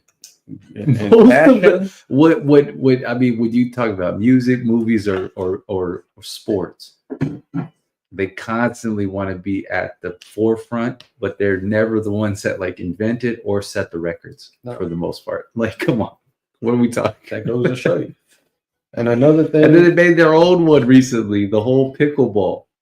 They play pickleball because it's for them. It's for them. For them, you know. They try to make golf for them too, and we all seen what happened with that. Well, it goes back to really like the recessive part, right? Because they're a source of recessiveness. It's why even in the time period in America with early 20th century when inventions were kicking off, you know who the main source of inventors were? They were not the Caucasians. The Caucasians were the ones patenting all the ideas because they knew the legality. Because they didn't make it. They weren't. I'm not trying to be mean. No, but they didn't have the creative. So that goes to the point where I said it's not in their genealogy to really be creative. The way that their brain works, right? They have a left dominant type of brain where that stuff deals with like legalities. It deals like with them making law. So what they came here and they set up a system in place. That's what they're good at doing. The things that we're good at doing is creating, is being one with the land, learning about agriculture, right? And knowing the signs and the times, right? That's what our people did. Teachers, master builders, master teachers. Teachers, man. You know, so this is the difference between us and them. And, you know, we're trying to, you know, live cohesively in a society that is ran by them, and they don't understand why we're so angry. Because they're not us. They don't understand it because we don't share the same pain, right? We don't come from the same place, so they can never understand it, but they see it in one way, knowing that they are in power and that eventually this has got to flip on this axis and everything's got to be returned to the owners. You know, at the end of the day, this has got to return back. Rulership has got to go back because everything comes in cycles. So let's break something down to, I mean, because this is really for us kind of thing, but when you talk about that, and it has to come to the forefront, him and I, and we live different lives, bros. Like, you know, we live different lives. Him and I just on workouts, bros, have experienced that. The whole that lady that walked by us that day. Yeah, you gotta what I mean is that they put it in the forefront. You get what I'm saying? Like they don't hold back what they think. They don't hold back what they say. Yeah. Because they think, but we constantly got to watch what we say and do all the time. And it's like, but who made you, you know, the judge and jury of this place? But this is their position of entitlement that they have, that they think they can walk up and tell you something about an area that they're foreign to. They're not even naturally, you know what I mean? Like, you don't belong here, but you're trying to tell me I don't belong here. And you look at me sideways and I ain't even paying attention to you, but you make it a point to let me know what you think about me when I ain't even thinking about you. Now you got to come in my vicinity to let me know how much my presence is bothering you. But that's what they do. On separate occasions. You remember that? Yeah. We were one time that Just happened to chilling us in the on a goddamn- hike. yeah, chilling in the goddamn parking garage. And one time we were chilling in the parking garage, just shooting the shit. You know what I mean? Random person, the entitlement. And you could guess. You can guess the pigmentation, okay? In both situations. You gonna tell They me, you take know what I they mean? take an opportunity, even if this was a couple years ago or whatever, and we're still They wanna we look police young, individuals. you know, or whatever. You know what I mean? Like we're grown adults. Yeah, I'm not a kiddo. Yeah, not a child. A grown adult person shouldn't be going around Trying to just police. giving their goddamn opinion about something that had nothing to do with them. Yeah, And they do it to random strangers. yeah. It's insane. And then if something, I will mind my fucking business out there if people are if getting we in were to arguments pop and off, shit like that. I'm not going to go Yeah. up to someone I don't fucking know yeah, and then tell them, oh, you shouldn't be doing that. I don't know why you don't have a shirt on. Because it's fucking 95 degrees out and we just finished a fucking hike for 2 hours. Why do I have to feel like I have to explain myself to them? I don't feel like I need to. yeah. Why do they act like that? You know, and I'm not talking bad at YouTube. We're just having a discussion, It's the level. YouTube. It's an experience, though. It's Just an a discussion. experience. It's just an experience, though, that's had. You know. Even This okay, is but the if light, you talk know what I about mean, through our eyes. I'm talking about really like a people, because did we have that experience that day when we went to Golden Spoon and had some delicious Jamaican food there that day? No. How was that environment? I wasn't from getting food from there that frequent. Yeah. And we had random strangers. You remember that? Mhm. You remember the woman that made the food for us? She Yeah. came out from behind the kitchen, Yeah, Grace. gave us a hug, and took pictures with us. Yeah, but that's the difference. Y'all get what I'm trying to say right now, folks? And this is a spot in Long Beach I'd never visited before. Never in my life. Never. We walk right into there, and even when we left, it was And this is just the opposite of Yeah. what you would, the reactions you would get in like Laguna Beach. yeah. We was in It's Laguna, insane. and then you go into a place inside Long Beach where people you don't really go there unless you just don't go there. Well, I didn't want to say that because it's gonna sound like we're bragging. So no, I don't want to try to say it No, like that's that. exactly what it's like. You don't go there unless you need to go there. I need to go there because that's where the best Jamaican food is. Facts. You know, we're not met with no, with no hostility. We were embraced. Facts. Didn't even know this woman. I didn't even know it.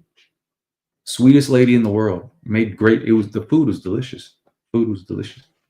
You know, but there's just a difference. There's a big difference. But this is just what it's like. You know what I mean? People just entitled to want to say, you know what I mean, certain things because of their status or their wealth. To me, it's about their like constant role position as supervisors. That's it. But They're constantly just it comes from a form of inferiority, though. Because why you got to explain to me that you got to impose your opinion on me like you superior, like you're constantly trying to prove that you're superior. You know what I mean? When I'm just oblivious to you. I don't even notice you. You have to tell me, you have to get me to notice you, who you are. You have to interact with me. You know what I mean? My present is like, no, it's me. You coming to me. You know what I'm saying? You coming to the superior one, letting me know what you think of me. I didn't ask you anything about you. I don't even acknowledge you. I'm here trying to do what I got to do. You're over here all up in my space.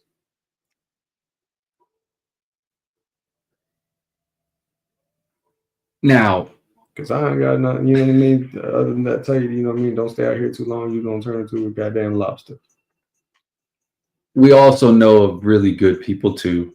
You know what I mean? that's not Of to get it mixed up. that area. That's not So to get it don't mixed take up. this as we're jumping on a live right now to just bash people. You No, know what I this is mean? experience. You But know, these are real things, and I'm sure y'all have encountered this stuff. We cannot be alone in that. That's impossible, man. You never had a certain pigment person just randomly come up to you and just start them just telling you what they think, I guess. You know what I mean? Like, telling you what to do, telling you know, you can't park here on a Sunday at 2 or, you know, like shit like that. It's like, bro, I'm about to leave right now. Get the fuck out of here. Who are you? Exactly. Do you run the parking lot right now? Like, what the fuck what are you coming up to me for? Are you the owner? Who are you? Since you want to let yourself be known to me, who are you? Who put you on the planet? I'm gonna start going deep on you, bitch ass. Who put you on the planet? But this is, you know,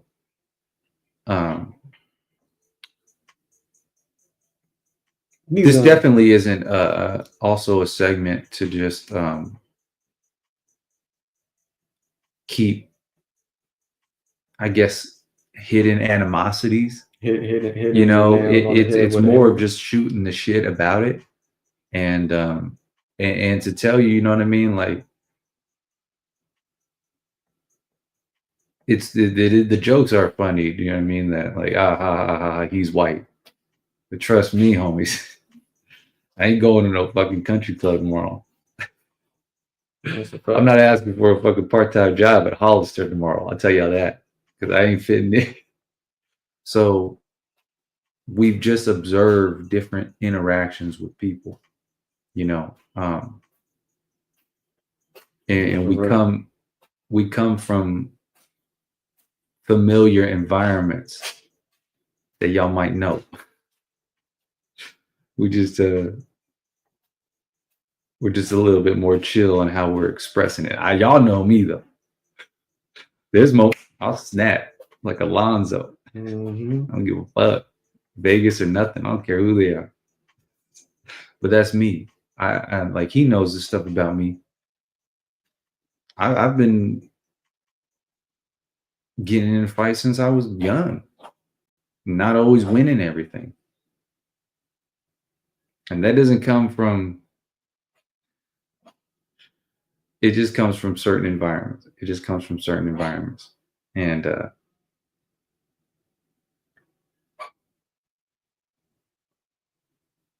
you feel attached to the things that you grow and learn from when you come out of those environments. Certain spaces and places. Mm-hmm. And yeah, and it's like forever a mindset now. Like for myself, being aware of the events that go down while I'm alive, I feel like those are important to know about. And I also think it's important to know about where history and information come from. Yeah, who's giving it, and who's giving it. You know what I mean? Who's giving out the edification? Because when you find out who's giving it, you're going to realize that you're not always going to get all the information. Because why would they? Why would you trust your oppressor to educate you? You wouldn't.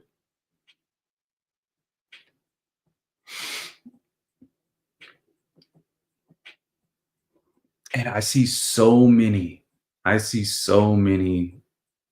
channels that end up talking about stuff like this, and it's not that other side. Mm-hmm. I'm serious, man. Like I see, like shout out ME Education, his channel. He constantly pushes the threshold of what are they trying to say right now? That stuff's important. He literally is a teacher as vocation, but he's a teacher. It doesn't leave him.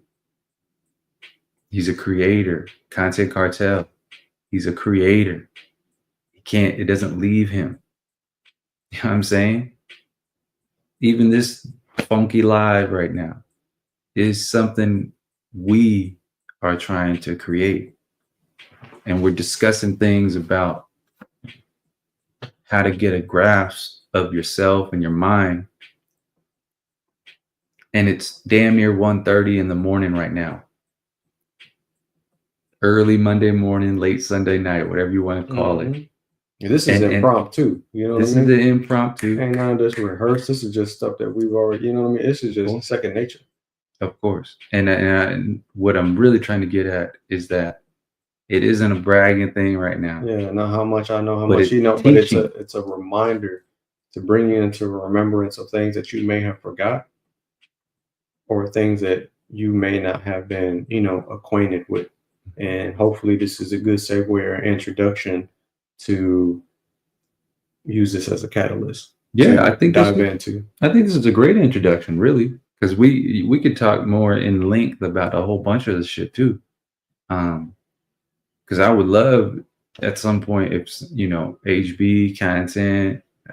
Who else stopped through earlier? I mean, I think it was oh yeah, Snack. These will be some of the things, guys. These guys in here in this chat right now, these are the movers. Believe it or not. Nat King Cole, mover, thanks to female mover. Content Cartel, he runs a league. He has nothing but music and shit. And realistic, Danks is cool. She, you know, she's kind of a lighter pigment, but she's a cool girl. She's married and everything. Dope. But even at the foundation of it, this is technically like a StreamYard link to a YouTube page I don't own. And yet I still know that these things and these moments are important, you know? Because where else are you going to get it taught it? Yeah. For real, though. I'm serious. Like, it sounded funny at the beginning, but we're breaking down how we communicate, why it's important. We broke down the music. And at the core of music, it was designed to heal, and it doesn't do that anymore. Simple questions. Simple questions. Simple questions we discussed about the real origin of America. Why do we have so many pyramids? Why don't we really talk about it? Why are we in 2025 and maybe 2 years ago was when those top universities start saying that the Greeks didn't invent everything? Why is that happening? Oh, and then we just recently come to find out there's more stuff under the pyramids. You know what I mean? Oh, that too. And now, you know what I mean? This is a great unraveling. But here's another thing too. So water we introduced. We talked about food, the moods, yeah. and the benefits of fasting if you've never done it. The benefits of finding your purpose. Because battle rap is fun, of course it is, and watching battle rap at the high level, it's entertaining. It's great, but watching battle rap isn't our purpose.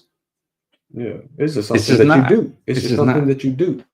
And that's okay. You can still do that and still have a purpose. Facts. I agree with that. And the ones that do need to hear it will hear it. And then they'll be the ones that influence other groups. You know what's for you is for you. The only important part that's on my heart is that I come to the people and give them the message. That's the only responsibility I have, is to come and tell you the things that I know, and what you do with it is your prerogative. I did my part. Because I can't make nobody a believer. I can't make nobody do the research. I can't make nobody do anything that they don't want to do, that they're not ready to, you know, accept themselves. So, you know, I'm just here as I like to say, you know, I'm a lighthouse out here, you know, for shipwreck that's looking for land. You lost at sea. That's another thing. A lot of y'all lost at sea, right? We came in through the waters, right? Everything is water. You're always on a ship. You're on your friendship. You're on your relationship. Everything is a ship, and it's admirable law. You know, these are sea laws. You know, your money is either liquid, right? They freeze your assets. You got to think all of this is water. All of it has to do with water. So this is why I say I'm like a lighthouse that is, you know, a beacon of light for shipwreck that is lost at sea. Look towards the light, you know what I mean, and come back to the land because this is your land, but you have to lay claim to it, and don't let these people trick you out your spot. Don't let these people trick you out your spot. That's the crazy thing about it, because if they, and this is the extent of it, like it goes so far and it goes so deep that the extent is that they want to keep you away from the land so much that they'll incarcerate you on the land, but it's completely separate from the land. Because realistically, they really can't send you anywhere else. They're trying, but the thing is, if they can't, you know, one of the most successful business enterprises here in America is the industrial prison complex. It is their business to lock up. It's a job for this system out here to create these, you know, socially engineer these things for us to sow discord between each other and to take us out. And really, people out here promoting, they're promoting the lifestyle of the beast. That's the lifestyle, you know what I mean? That's Babylon. There won't be no parts of Babylon. But they incarcerate brothers and sisters and put them inside a correctional facility that has offering no correction, but that's only to separate them from the land. They imprison them on the land. That's the crazy part about it. So this is what I mean. Don't let people trick you out your spot and disconnect you from the land. And the next thing that I'll say is, no, go ahead. Go ahead. What's that? Yeah, That's a heavy hitter right there. No, absolutely. It's the number one thing. They want to disconnect you from the land. Do you understand that? Well, what fascinates me too with the whole convict talk, right, at this point is completely absurd. So let's cut the shit. The biggest The dude that is running this shit right now is an over 30 count convicted charged felon. He's running this shit. That's not fabricated. You got convicted, homies. And the fact that anyone else besides most of those pigments, you talk about doing something and you had to do some time. That's how you get labeled at a workforce, with your friends, with people you know. That's the stigma that they will keep. Yeah.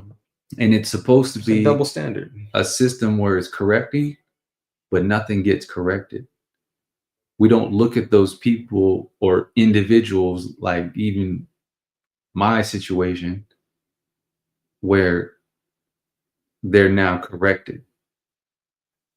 The mistake is still held. So that is also that cyclical area of that trauma aspect, because it gets thrown back into people's faces. You get what I'm saying? Yeah, because other people got the complexion for protection, you know?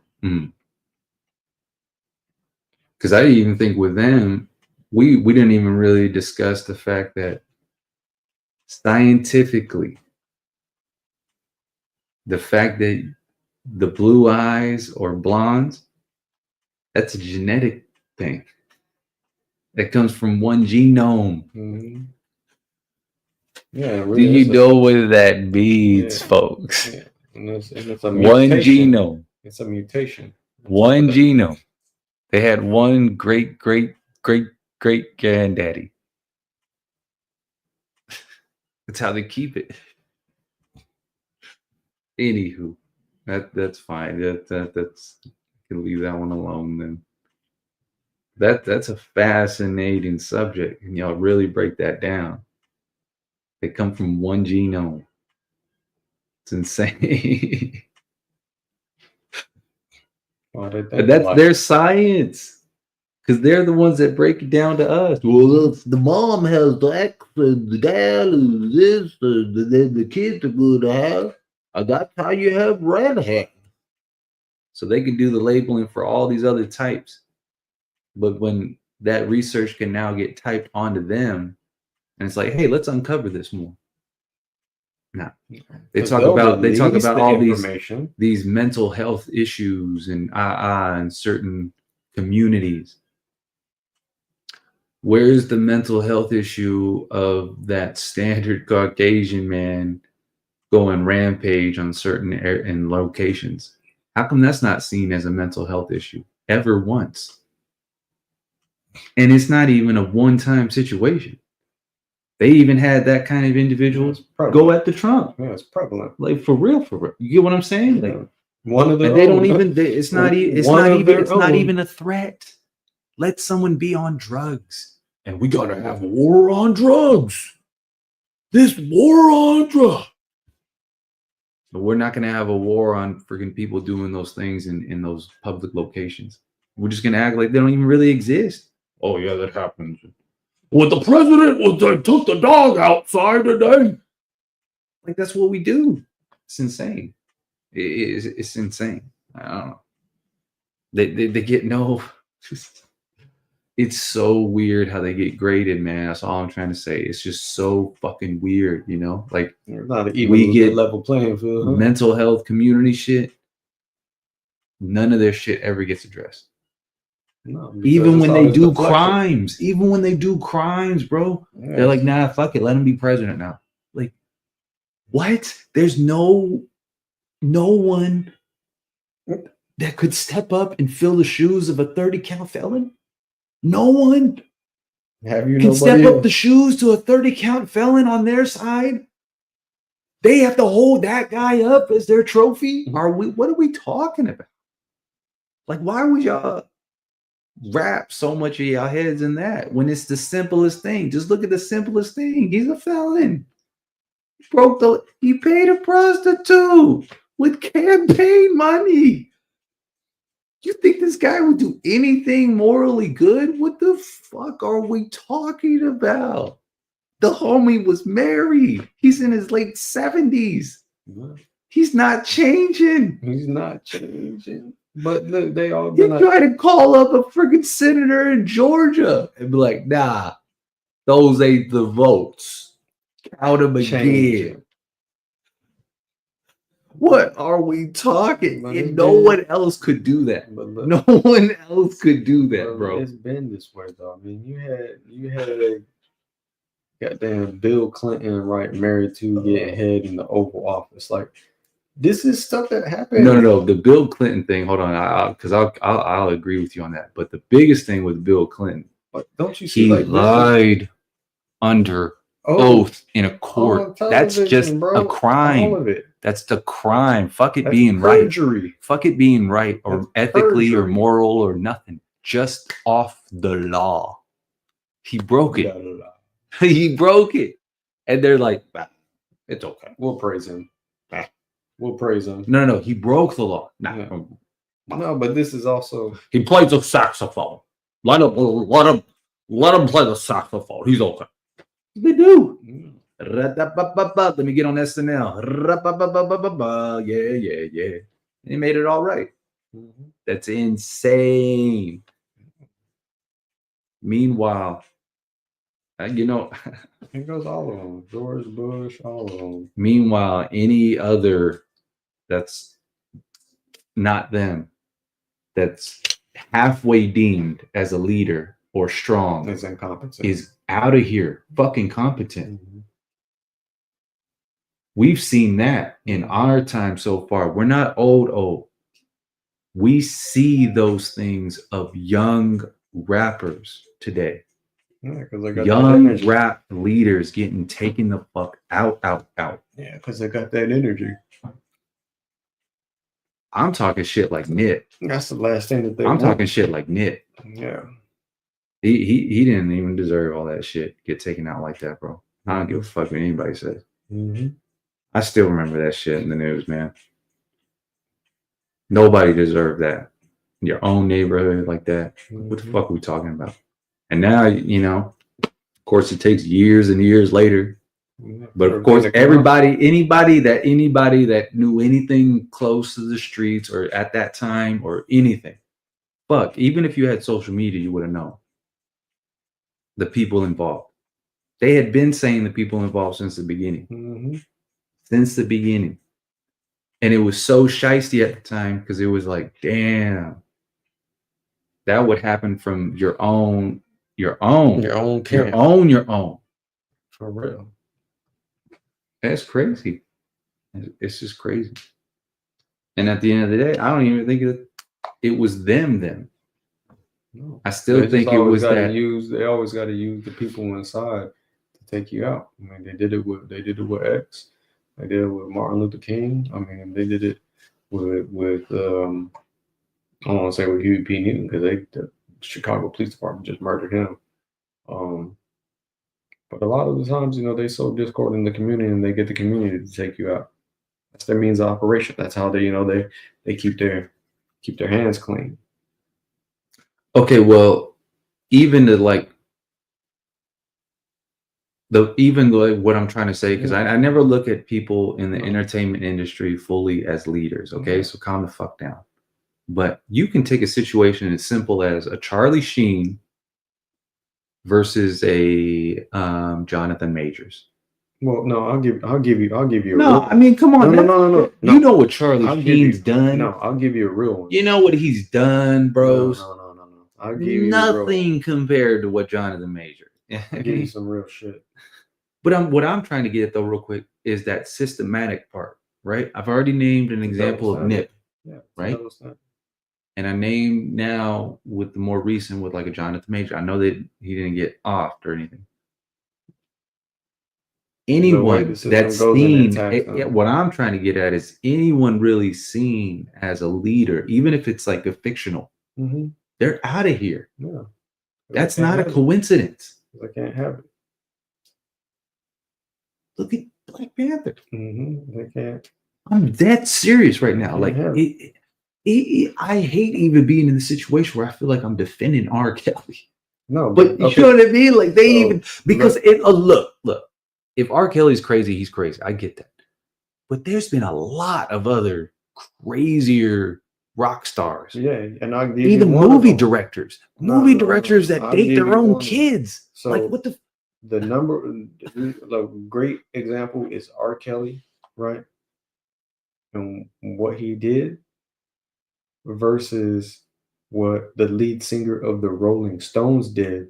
And this is documented. Like, if y'all want to go look this up, go look this up. But don't say too much crazy stuff though while we're on the live. Yeah, but the lead singer of the Rolling Stones, like this is documented. Go do all this up. The lead singer of the Rolling Stones got with a 13-year-old little girl. That's so crazy. From 13, he was with her until she was 21, and they got divorced. But they had such a well-oiled machine. Like at this time. Mick Jagger? Mick Jagger? That guy? No, not Mick Jagger. Because he's the Rolling Stone dude.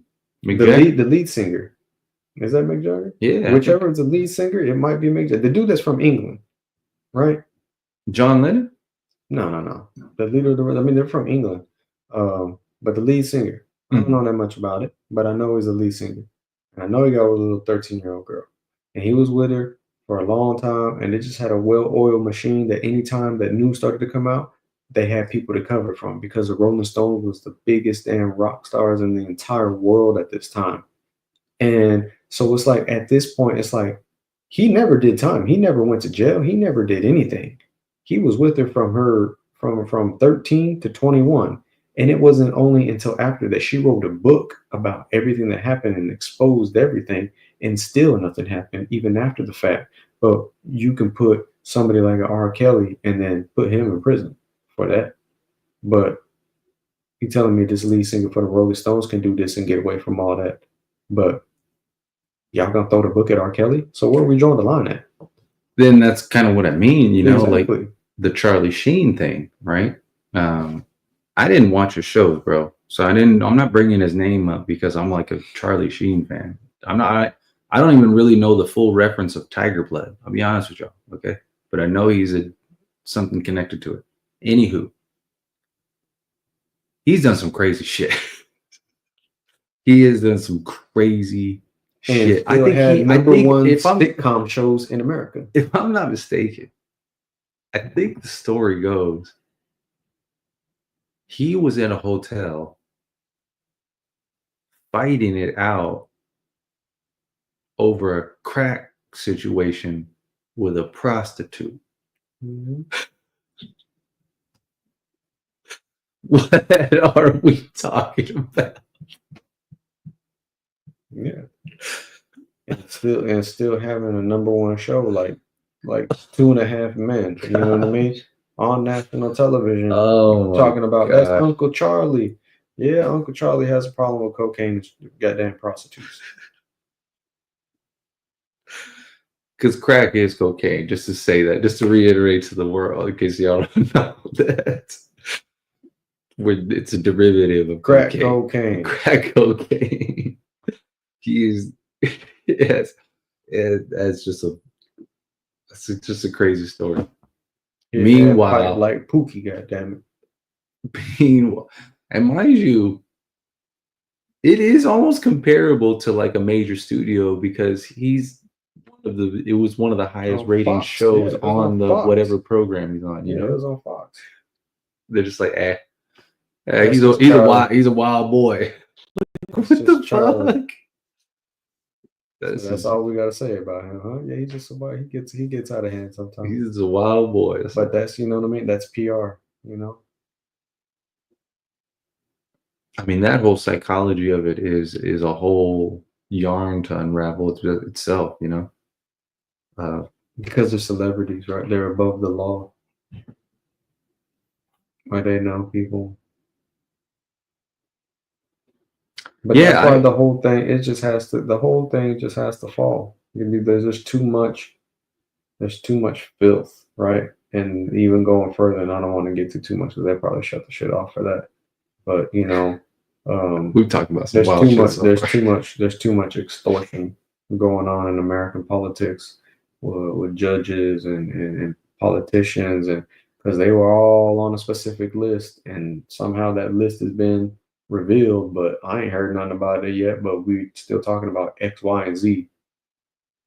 But ain't nobody talking about this massive list on this, you know what I mean? This mysterious little place that all of these high profile people went to, because this is the way they work. They just weird like that. They do all kinds of, you know what I mean, compromising things, and they have dirt on each other.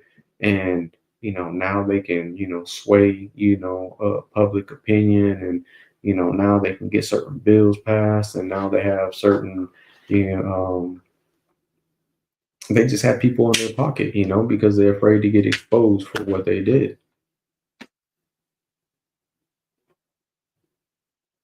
But it's all going to come out, you know what I mean, someday. And if not, then they're going to try to figure out how to shut the entire system down to where it's just like a reboot. You know, we're just like reboot the whole thing. There's so much damning information that's out there that people build such imaginative relationships with celebrities that they're not going to be able to believe the information that comes across them whenever they're reading in front of their face. The cognitive dissonance is going to kick in so hard because their favorite celebrity is involved in you know, some real ancient occultist type of ritualistic behavior. That's what I'm saying. Like that's the Babylon. I mean, we're damn near talking about ADEP stuff right now. Yeah. Okay, I know you don't, but I'm just talking to y'all. We're yeah. I mean, so that's one of the reasons why I watch this video, because it's exactly what you're kind of discussing right now. And this is an old practice that's been going on, and it still goes on. So that's the reason, you know what I mean? You got to pay attention to the symbolism, because these folks are telling you who they are. They're all telling you who they are when they're communicating with their hands and their clothing that they're wearing. They're all communicating something to you. Are you paying attention? Are you catching the signs? Are you catching the clues? They're telling you who they are. And you shouldn't trust those folks. You shouldn't follow those folks, right? People say, no, I like they're good people. That's my favorite celebrity, and I'm gonna follow them. I'm gonna follow this. Like, but you don't read any kind of, you know what I mean, spiritual kind of, like, you don't follow Buddha, like you don't follow Jesus Christ, you don't follow Muhammad, like you don't follow like any of the prophets, but you want to follow the celebrity that God knows what they're doing, but you won't follow, you know what I mean, a righteous prophet that came and walked the earth and were the best of mankind, but you choose to follow the worst of man.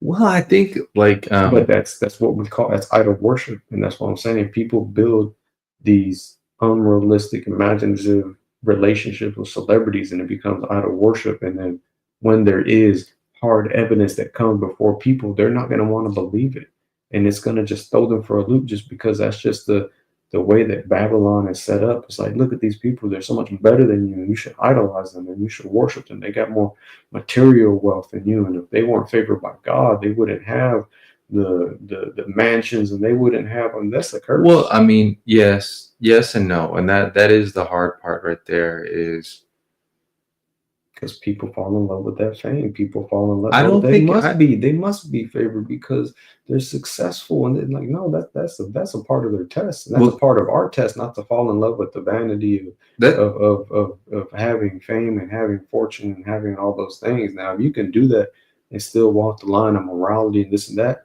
that's good, but you'll still be capped at the ceiling, because you can never enter the ranks inside of their system without being inside their system. You can't change their system. Their system is not meant to change.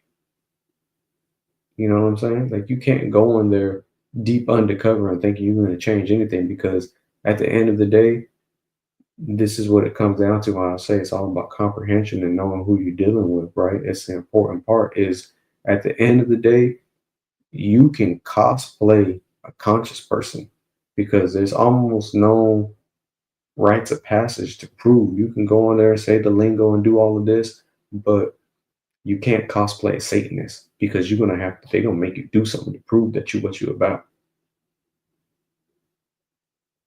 Now, if you're a real Christian, or if you're a real Muslim, or you're a real devout, any kind of lifestyle, you'll be able to tell, you know what I mean, discernment, because you should be able to talk about certain passages and certain scriptures, and they should know it, or they should know certain practices, because that's a form of practice. And sometimes some people do go in there and they cosplay that certain lifestyle. But I'm saying is, you can't cosplay being in a position of what they're in. That's what I'm saying. Like, the height that some of these celebrities get to, they're doing specific things to get there. And if they got there, trust me, they had to prove it. But when it's our side of our community, we don't really have to prove anything inside of our community, other than that's why we have so many people that infiltrate, because we stopped checking for people at the door. It's like almost like everybody is welcome. And that was one of the worst things that happened to hip hop, that it went global, because now it's too accessible and everybody think they can, have an opinion about it, but they're guests. How can a guest have an opinion about a home that they don't even live in, that they don't, that they don't own? now That's the tricky part about it, is it's gone global. now I would need some breakdown then, because when I break it down, I come to a different conclusion when it comes to guests. Now, it's almost like a YouTube page. I can go make a YouTube page. I can make whatever videos I want, do whatever, right? And at the end of the day, when I look back at it, pause, at my videos, I'm going to be like, damn, that shit's fire. That shit's dope. I'm glad I made that. My channel's fire. I got a dope channel. And anyone that comes by my channel, you're invited. You get an invite to this channel page to hang Yeah. out for a few hours, right? Everybody's And I invited can to come. feel like it's mine though, because I'm putting in the work. I'm making the shows. I'm showing up. I'm putting the live on. Right? I'm making this. Paying StreamYard a year, so I don't have a stupid logo in the corner over there. Right? So there's money invested in this. And I can imagine if I was someone that put more money into something like this, I would definitely feel more prideful and be like, yeah, this shit's dope. I like what the fuck I made, right? Like this shit is my channel. But it's not. It's not my channel. And it's not my YouTube. It's not my website. I'll be dead ass with you. I have no idea how to fucking make a damn web page to where we can click videos, touch videos, send stuff, download, record. I don't know how to do any of that. I know how to use the tools that they made. Mm-hmm. I know how to click a live button and, oh, I'm live. I don't know how to program this. Mm-hmm. I don't know how to create a live. I don't know how to create StreamYard by just doing math on a fucking computer screen. These So are that's the what I'm next getting level at. of people that we need too. We need engineers. We need coders. We need That's people, fine. the younger generation. But that part is fine. But I'm making a connection to the hip hop because is it an ownership or is it similar to a YouTube page? Because like how we just said, it can be the expressive creative music you want, but you're creatively expressing a language that's not yours. So what are you really a guest of? You're not a guest to your own creative thoughts. Those are yours. But now you're utilizing tools that wasn't yours. Do you understand what I'm saying? Yeah. So then where's the real guest in that point? And there isn't one when I look at it from that view. But it's a culture. You know what I'm I mean? saying, like, when I Those look people- at it, the culture is the culture, but the culture did not create its own language, period. Period. You're it's still part of a system. And that system, imagine now that system saying guess. People would lose their fucking minds. People would lose their fucking minds if we already started referring to that. I mean, because that's the underlining tone. Yeah, well, people As ought if to be. we are treated like guests when we're reestablishing knowledge of history that, motherfucker, this shit was here way before that shit. How the fuck dare you make me feel like I'm a guest and do all of this shit I have to go through right now? This shit's insane. You make me feel like I have no history. I had no knowledge. I was a savage. And I should just be grateful that I can pay taxes now and have insurance and a fucking mortgage rent. Mm-hmm. Right? That's what I get to thank them for. It's That's weird. what I mean.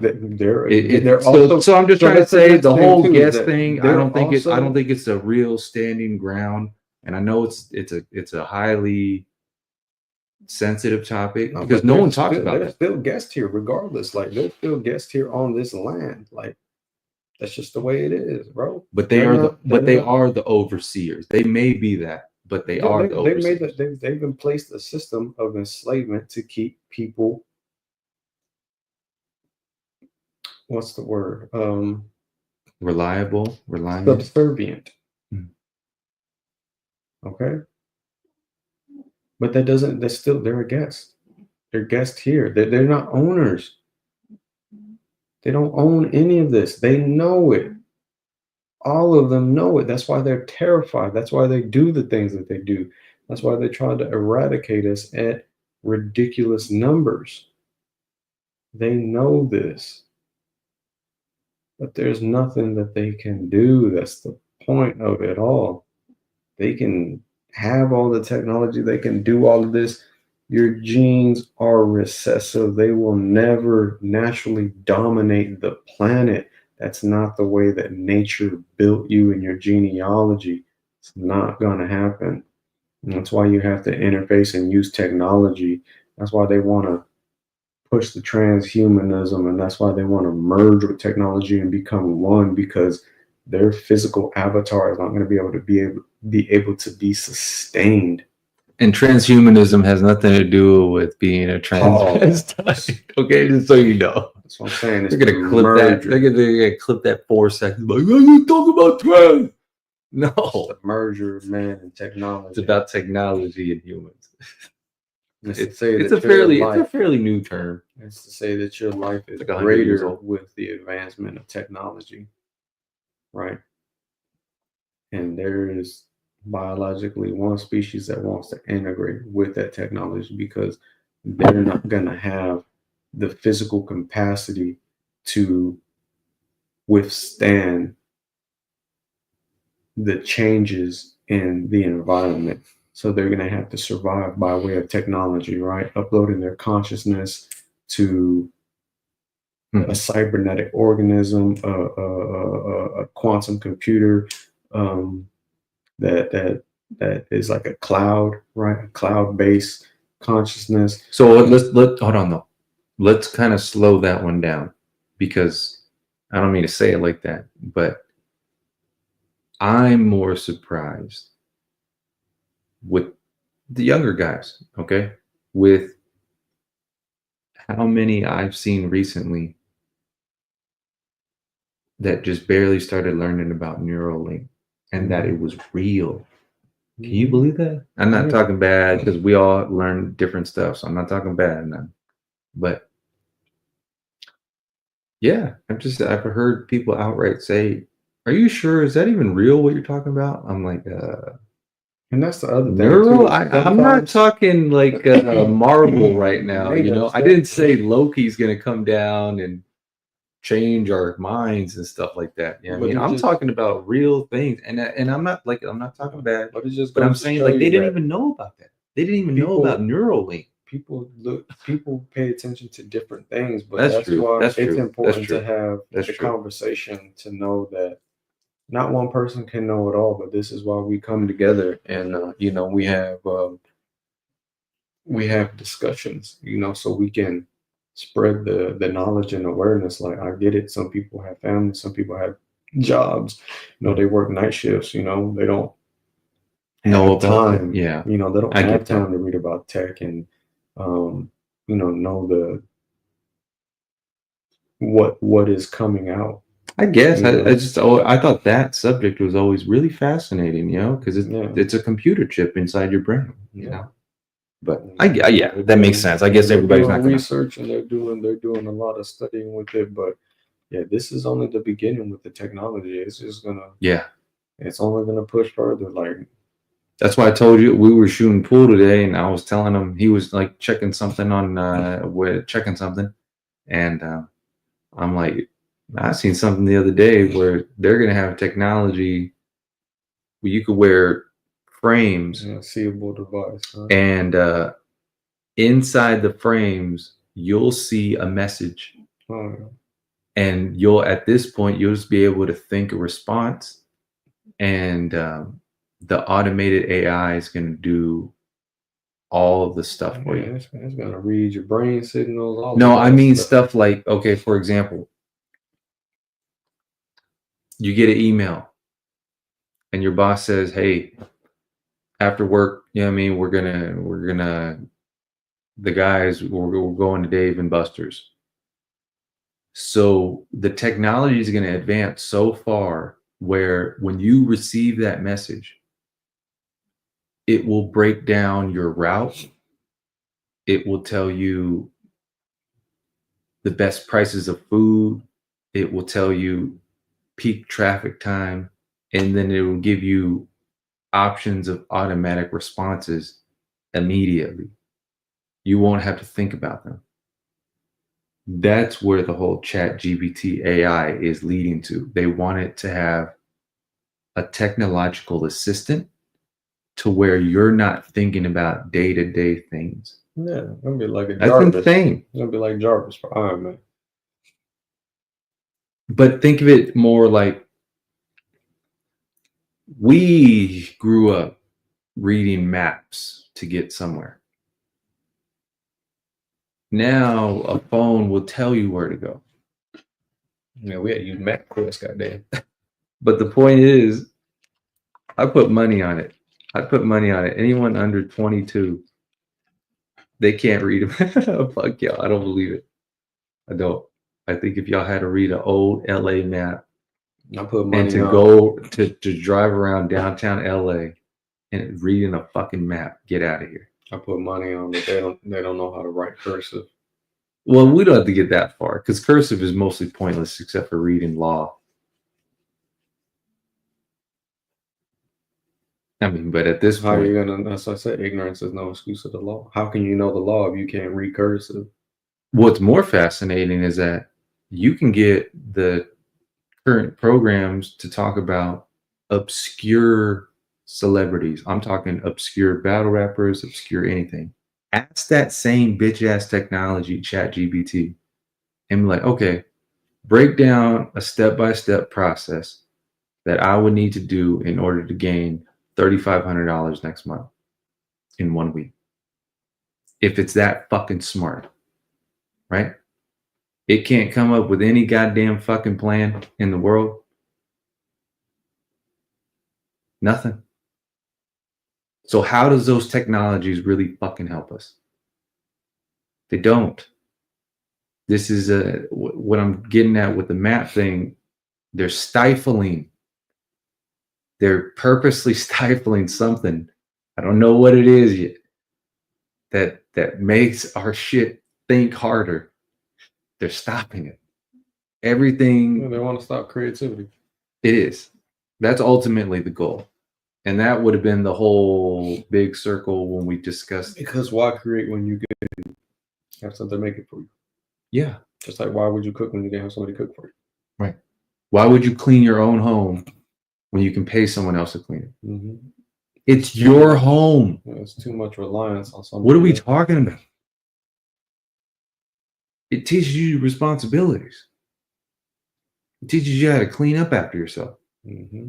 I'm dead ass. I'm not going to get into that too much. That's like a whole boring parent shit. We already dropped off people, but it is late because most of these are East Coast. East Coast, yeah, that's all So right. they're like 5 in the It's morning. like dope that they kicked it around that long.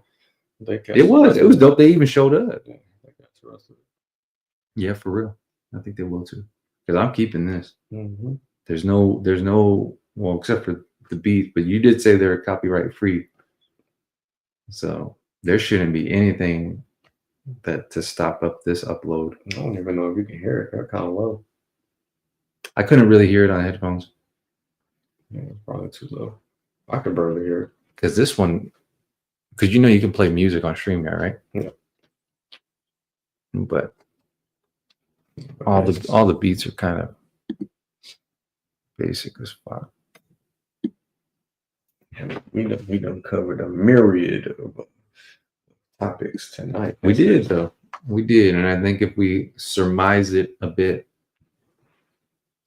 it goes to knowledge of self, which will immediately put you in understanding any type of present time you're in. Winning the length about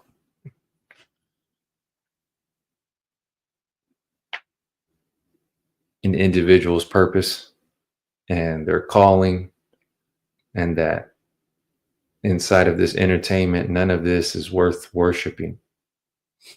No hip hop artist, no one man is worth worshiping.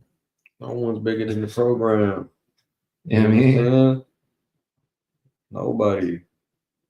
Reconnect to what you need to in life. You know what I mean? Good people. Even you can catch good people on the internet. Mm-hmm. I've met some good, solid people out here. Give good reminders. It's the whole reason I'm happy to do this live with people I know of, family, because I was reminded of that last night on someone else's live. Yeah. He brought up an old friend too, and it was really just like a huge reminder that the internet's the internet. Mm-hmm. You know what I mean? Like being This is surrounded by yeah. good people. Yeah, but Is, this you know is what I mean? also preserved as a message in time. Like, as long as the internet is up, this message is going to be there. So Mhm. for all those that, you know what I mean, that are watching, you know what I mean, for those with eyes, see, with those with ears, hear, and those who got heart, feel. Mhm. You know what I mean? This message is for you, the thinking man.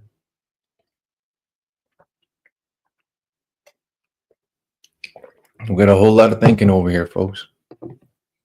Got a whole lot of basic questions. Yeah, there's a lot of thinking to do.